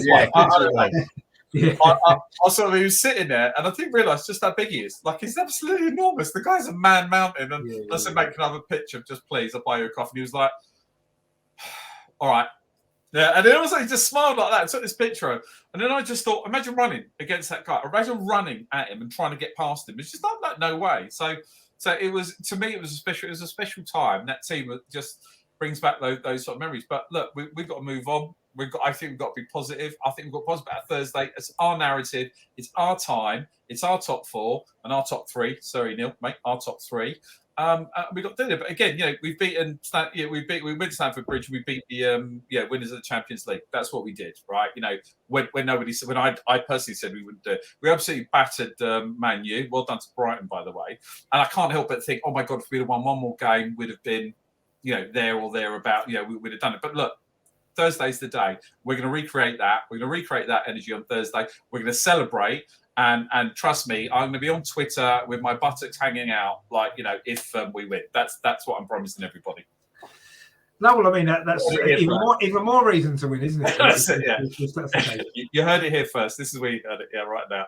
But you're absolutely right about the bitterness, actually. And that's one thing that I've always felt. And, you know, I do think that comes from historic events as well, you know, when Arsenal moved into North London, etc., etc. But Tottenham have always been, we've always been the club that Tottenham have wanted to be. Yeah, and they've never been able to become that club. You know, you know, we're always this traditional club with values, all this kind of stuff, winning everything that they could never win. And I think that their fans have just grown up with massive chips on their shoulders about us. And to be honest with you, as time's gone on, and yes, they've been slightly better than us in the last couple of years. They finished above us for the last few years, but they've not won anything. And the longer time's gone on, the less relevant they've become. When I was younger, the games against Tottenham were like massive games, and you was like, you had to win. It would be stressed me out for weeks and weeks. Now, yes, this game particularly is a big game. We know how important it is, and that's slightly different. But over the last few years, Tottenham have been an irrelevance to me because they're not challenging for anything. You know, they're not.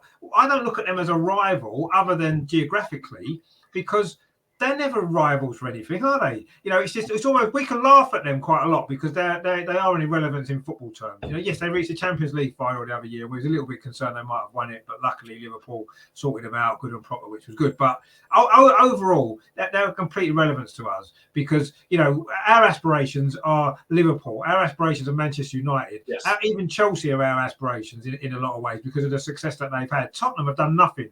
I don't feel jealous or anything towards Tottenham. I just feel almost they're laughable to me. And that 2004 was just so good because it was like we could once again lord it over them as we've done pretty much my whole life. And it was just fantastic too, because obviously I was too young to experience 71, unfortunately. So, you know, I'd always kind of wished that I'd been older in 71 so I could have experienced that. So to actually be able to experience it all those years later, for me, was fantastic because I'd missed it out the first time round. And it was that was great. But, you know, even if we lose tomorrow, even if Tottenham get fourth place this year and we miss out, I'm not going to look at Tottenham in any different. I'm not going to say look at Tottenham and think, oh my God, they're our rivals again, because they're not. They're still irrelevant and they always will be irrelevant. Our narrative. And we will always be the club that they will never be, and they always have wanted to be, and that will never change. They can finish above us 10 years in a row.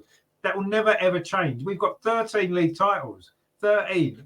Their last one, I wasn't even born. Apart from Melvin, none of us were born. I'm assuming Steve probably wasn't born, but but listen. Right, as I said, best ground in the Premiership. Got to give them that. Jesus, they can grow. the best pitch. The best pitch. Best pitch. Yeah. So I got best pitch. Got to give them that. Let's be nice. On that. It's great that they've got the best pitch. Of course, it's fantastic. Same they can't win too many games on it though. Same they're going to lose on Thursday. But exactly. Yeah. Great surface for us. It's all going our way. It's all going our way, mate. My butter. I bet you they make it a little bit more difficult on Thursday though. I bet it's not going to be quite as pristine ahead of that game because they know that they're playing ours and we'll pass them off the park if they have a nice pitch. But Steve, are you going to the Armitage Shank Stadium on Thursday? Am I going to the Armitage Shank Stadium now? I don't know. I don't. Unfortunately, I could get a ticket, mate. I could get a ticket, but I would have. I wouldn't go there.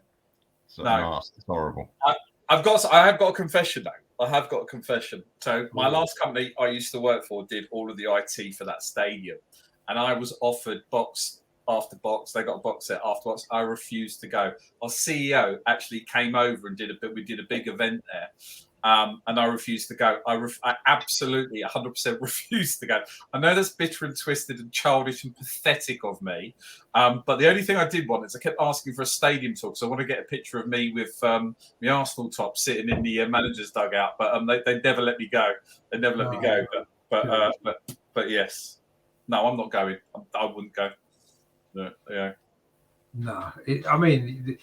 You know what Tottenham fans are like as well. It's always been a horrible place to go, hasn't it? And while the stadium might be slightly nicer than the old one, it's still a horrible place to go.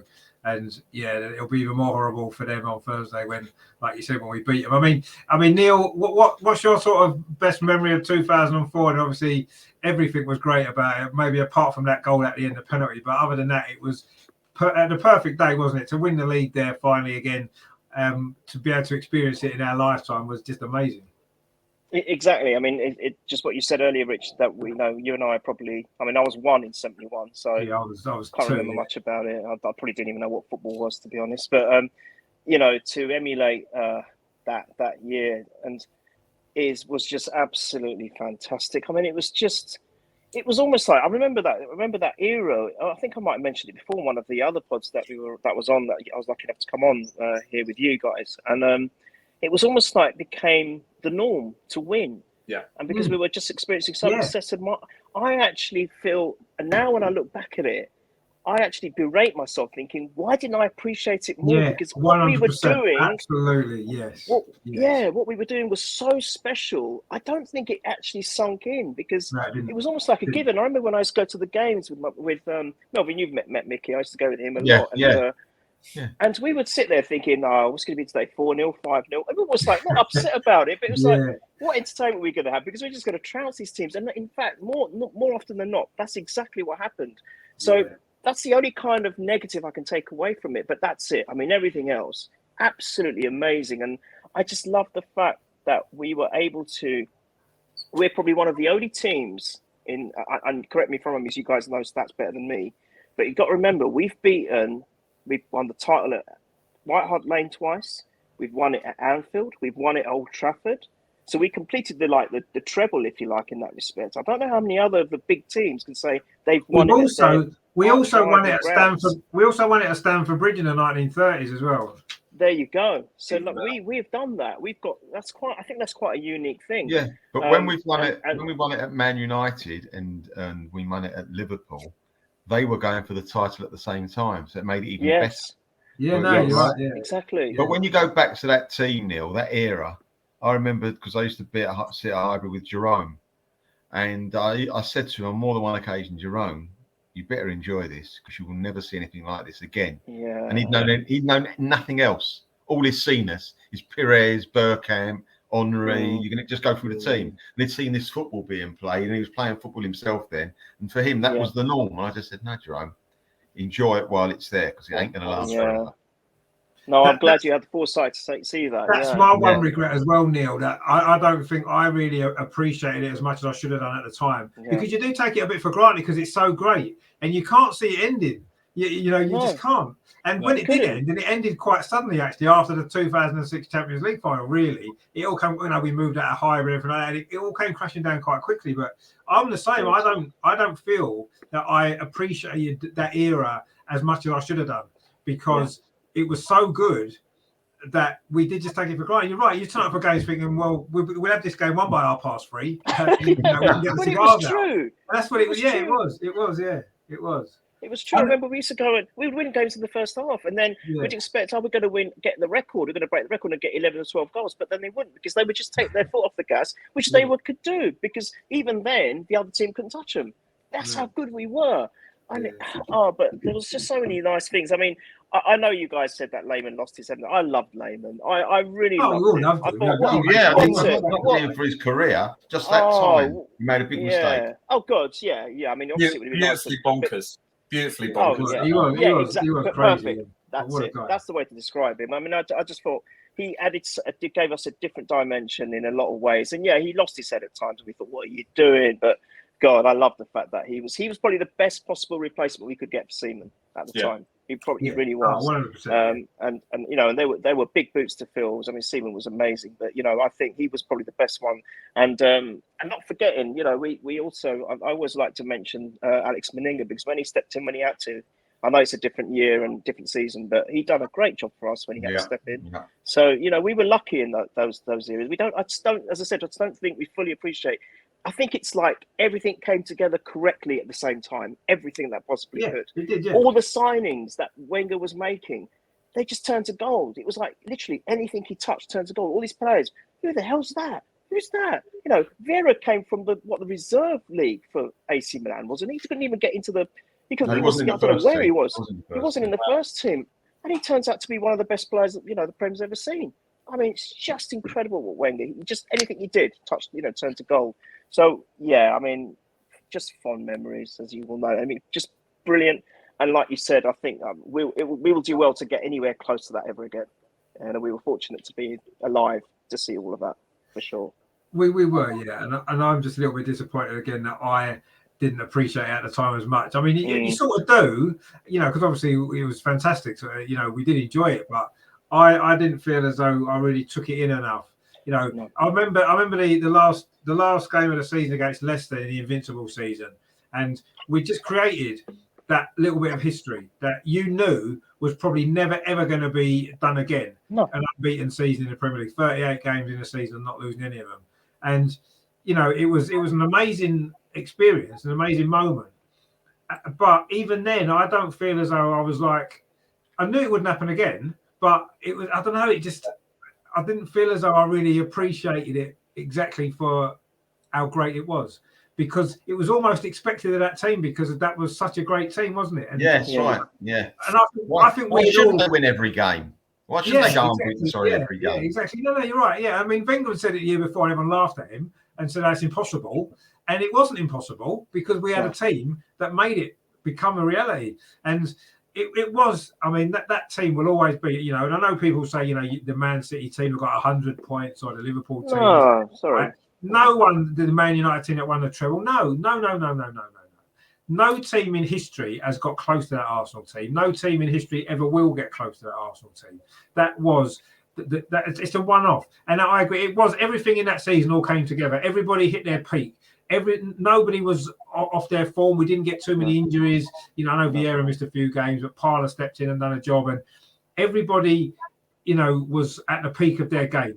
Wenger was at the peak of his game. All the players were at the peak of their game. And that'll never happen again, because it doesn't.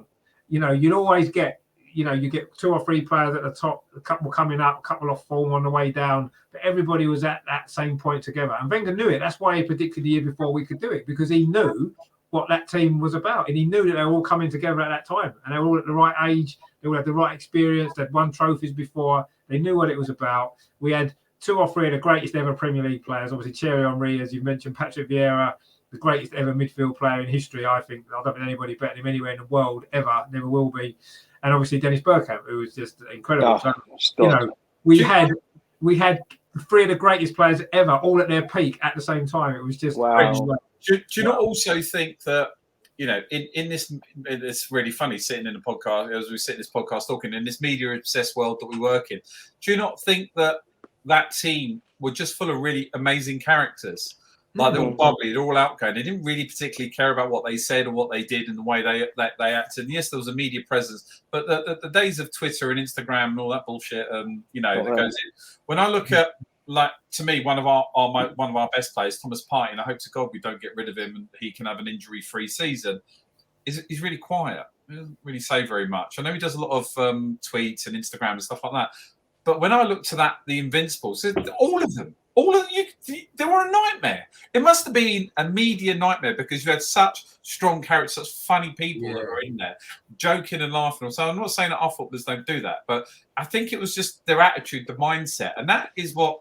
To me, but you see, Steve, that's a good point, because what I believe is, had social media been around then, I don't think half of those players would have been doing Instagram posts like half our team are now, because they took football more seriously than that. Yeah. Football was you know, nowadays footballers are like, you know what I mean, straight away that they're dancing in the change rooms, they're filming themselves on Instagram. This and the other. Our players wouldn't have done that. Thierry wouldn't have done that. Patrick Vieira wouldn't have done that. Oh, Berger, no way. Even if that was a thing, then they wouldn't have done that, because that wasn't what they were about. They were about football play. They were about winning football matches. That's all they were about. They were about being the best that they could possibly be. And all these other people seem, a lot of footballers these days, even some of the best footballers, they're more worried about their social media presence than they are about what they're achieving on the pitch. That's more important to them. Can you imagine that Arsenal team? They wouldn't have done that. I don't think they would have had Instagram accounts. None of them. They wouldn't have done it. Tony Adams said something about that. He said when he was captain, he made sure that the players, he called them his troops, thought about nothing but football for 9 months. Nothing. Yeah. I mean, he said, he says, I would not allow them they would eat, drink and sleep football. He says, after 9 months were over, when May was finished and whatever happened for that end of the season, if he won the league or whatever happened, he goes, then they could do what the hell they want. But during the time, it was football only. And can you imagine him now amongst the players that we have today? Oh, it'll be like, oh my God, it would just be ridiculous.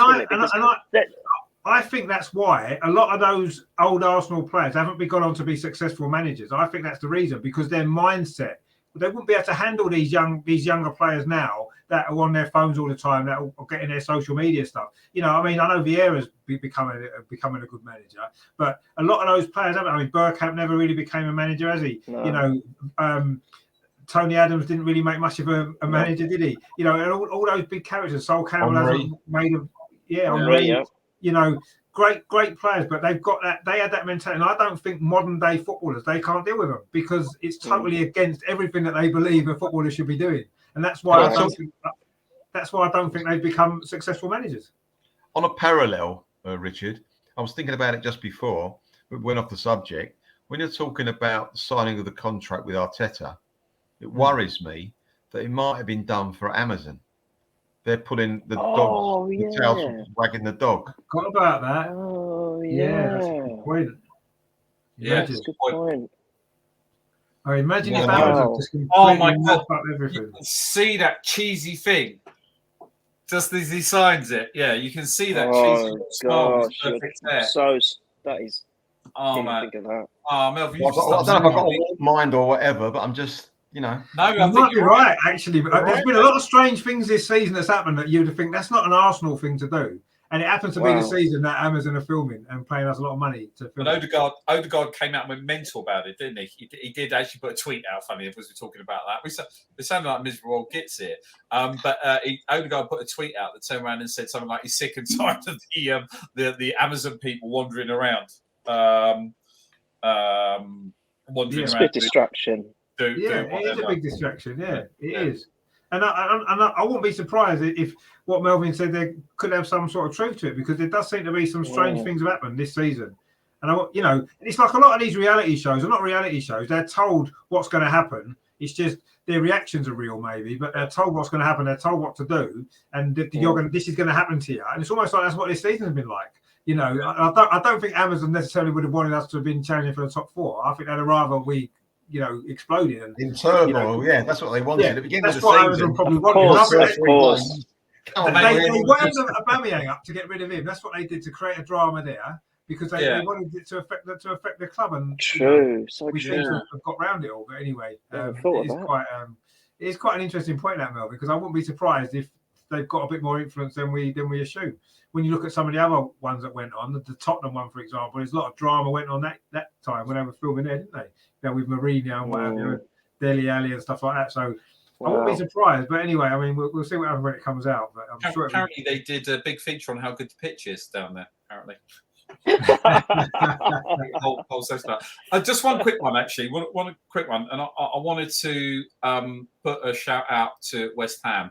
They did something was really to the guys, whoever does their media or anything else, really, really special. Honestly, brought goosebumps up.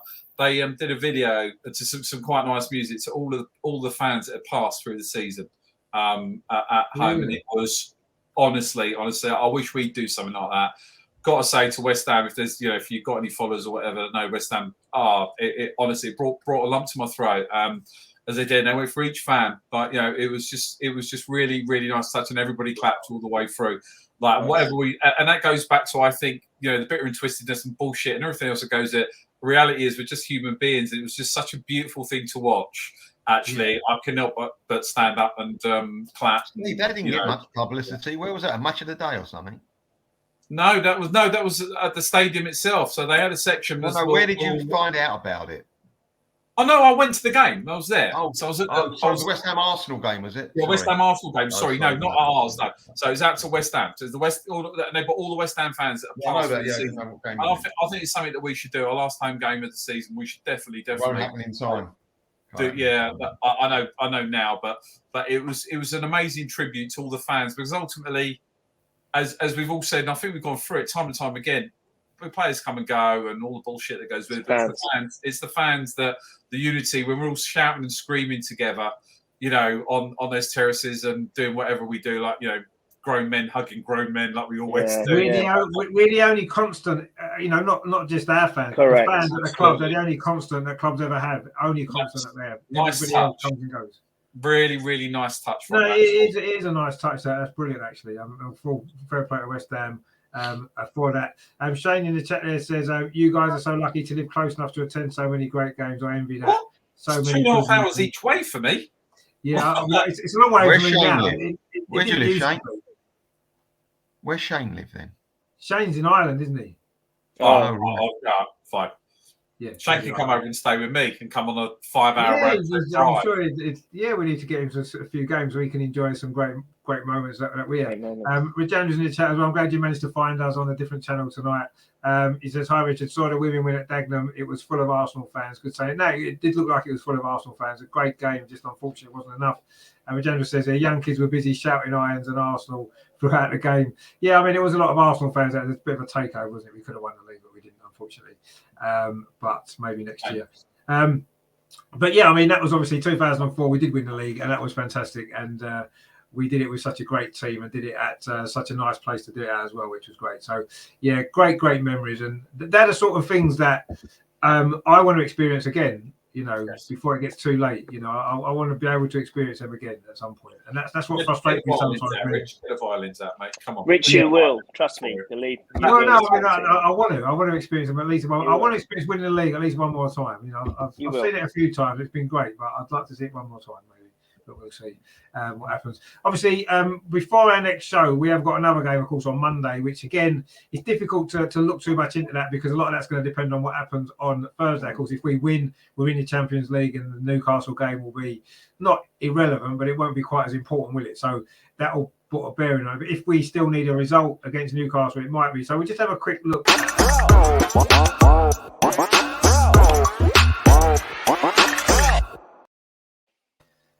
Obviously, we know Newcastle next season are going to probably be a bigger threat to us in terms of challenging for the top four. But this season, they've turned things around due to a rather big injection of money that they got and that they spent in January, which has helped them out a lot.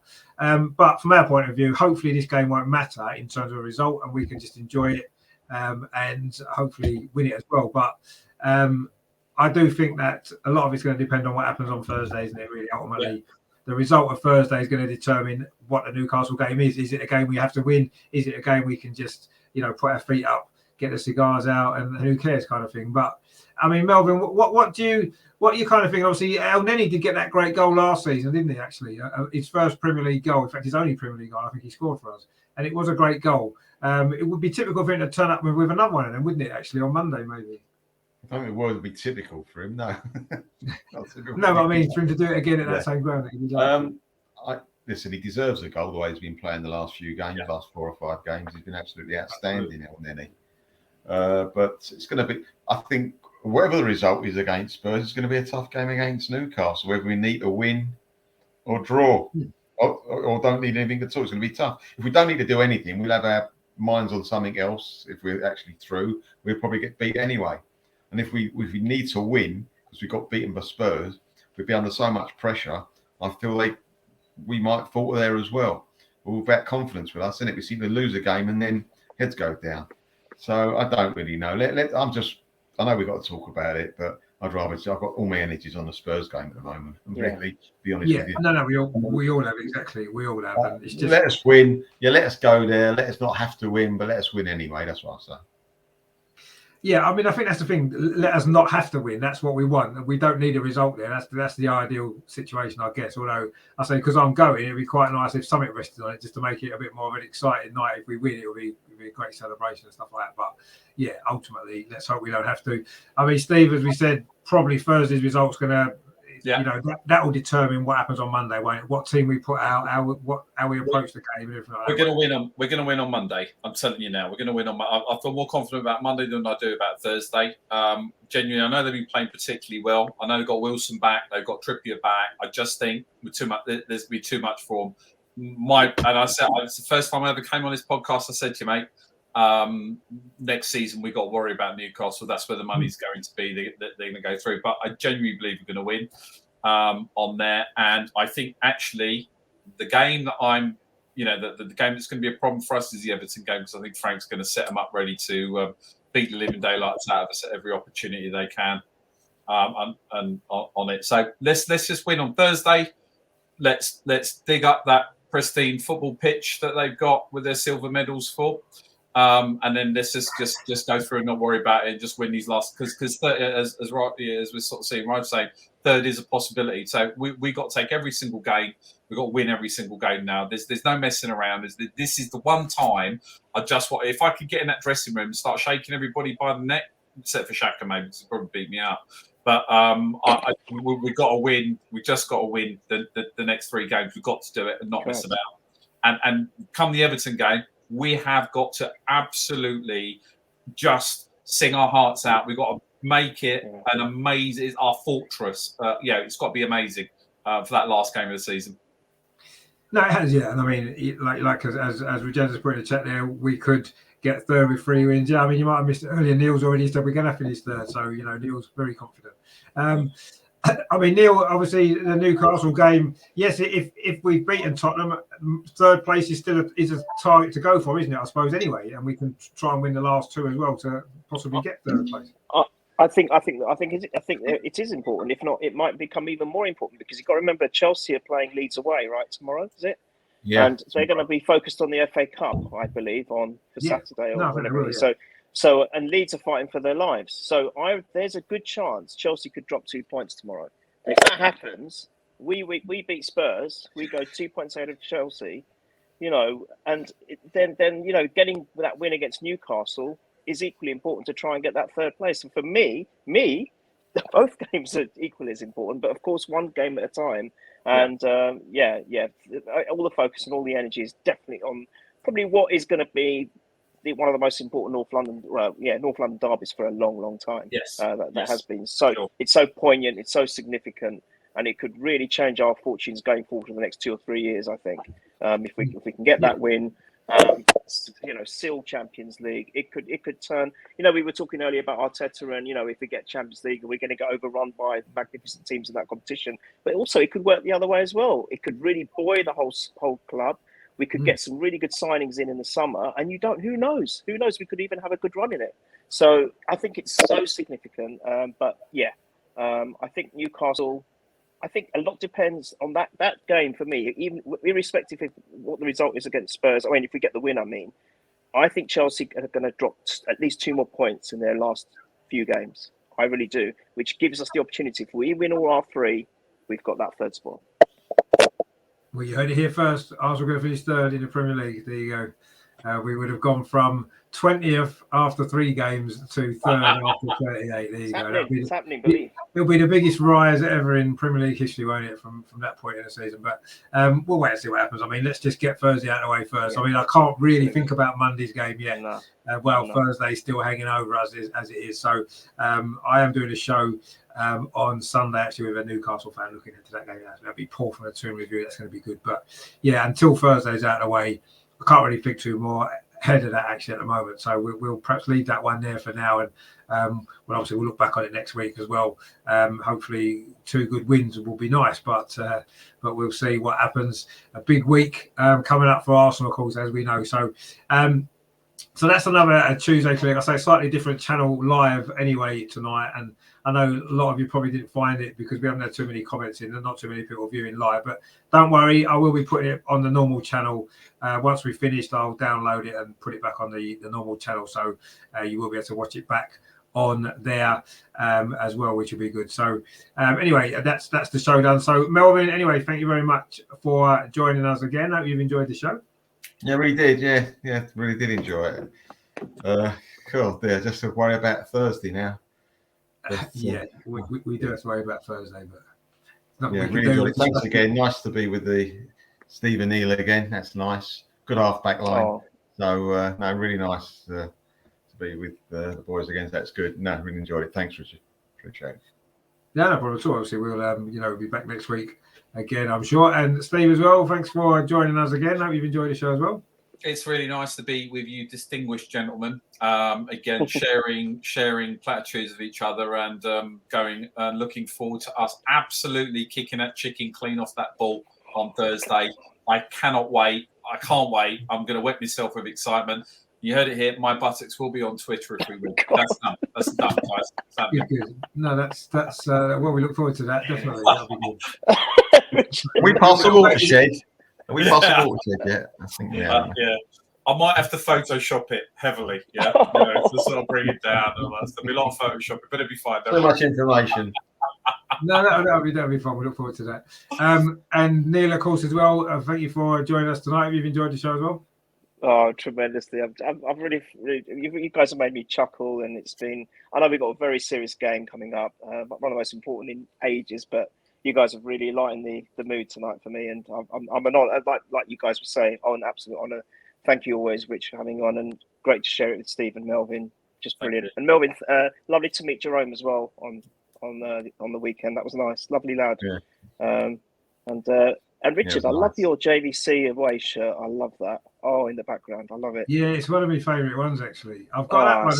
I've got the green one as well from a few years before, which I quite like. I know no one really liked the green one at the time, but I always kind of quite liked it, and I've got that as well. Yeah. So maybe I might put that one on next week and put that one to give everyone a little hint of that. But yeah, I do like the old JVC kits. We had a lot of good ones, didn't we, over the years? Brings back a lot of good memories. But yeah, unfortunately, I'm not so keen on the kits these days. Although Steve's one's quite nice, I've got to be honest. I do quite like that home kit. I like the new black one that's coming out. Thank you very much. I like that's looking good, isn't it? Yeah, I'll put my money on that one immediately. I quite like the pink one as well, actually. So the pink one's kind of looks quite cool as well. So we'll have to see what happens with it. Maybe I'll have a couple of different ones in the background next season. Maybe we'll see what happens with that. So yeah. Obviously, what I'll be doing is I will be doing a watch along at the Tottenham game on Thursday. Obviously, it's going to have to go on this channel at the minute because it's going live. So I will try and promote it. Hopefully, a few people might find it and join me. And then we've got the Arsenal Women's Show Friday. Again, I'm going to have to do it through here. But again, all that will go up on the other channel, the normal channel. I just can't live stream. I can still put videos on. So I will still get the stuff on there. It just might be a little bit later, and then it's not live, unfortunately. But I think Sunday my ban runs out, so next week we'll be back to normal service next week. We'll be back on again, back on the normal channel next week. So naughty boy. Yeah, well, I'm off the naughty step after Sunday, so hopefully next week we'll be back to normal. Well done to you as well, Richard, for improvising and getting your show still out using a different channel. So well done. I mean, it was Steve actually that kind of put the idea in my head. I didn't actually Steve, think that well I done. could do that. I didn't actually realise I'd be able to do that. But I mean, this is a channel that I've had for years. Actually, I don't really use it anymore. Oh, okay. So it was just sitting there, and I thought, well, why not stream it on here live? And then I can always upload it and put it on the channel. At least we still get a live show, even though not many people managed to join us. But we're grateful for Shane who did. He said, "Thanks, guys, great show. Come on, you guys." Yeah, let's hope so. Shane will be obviously praying on Thursday as well. And Rajendra says, "Good chat. See you next show." Yeah, don't forget that the watch along Rajendra will be here on this channel on Thursday. I will put a link on, but it won't be on the usual channel. I say not until Sunday. It's either Sunday or Monday. I'm not sure exactly when the band finishes, but anyway, it won't be that long. It's just this week. It's going to be a pain, but anyway, we'll survive. We got it done. It was good. So obviously, thanks to those who have watched it live and those who may be watching it back on the proper channel as well. I hope you've enjoyed the show. Obviously, thanks to Melvin, to Steve, and to Neil, and of course to Del as well, who was on early, had to shoot off. Yeah. He couldn't make it for long, but he was here. Don't forget to check his channel out as well, Del Boy Going to TV. That is good stuff over there as well. So check that out. And I'll be back for the watch along on this channel. Where we're going live on this channel, and then I'll say we'll be back to normal next week. But we'll get through it, and we'll do the best that we can. And I'll say thanks to all you guys for watching, especially if you watched on Catch Up particularly. Thanks for that. And I will see you very, very soon. And in the meantime, of course, as always, big game, of course, on Thursday, as we know. Basingstoke under 12s are playing. Bringing it. we'll be cheering them on, of course, as always. And of course, in the meantime, of course, come on, you Gunners, let's do this. Come on, let's got this. Come on. Have a good one, guys. Thank you very much. Cheers, guys. Speak to you soon. Brilliant chat. Thank you so much, guys. Thank you so much. We'll see you soon.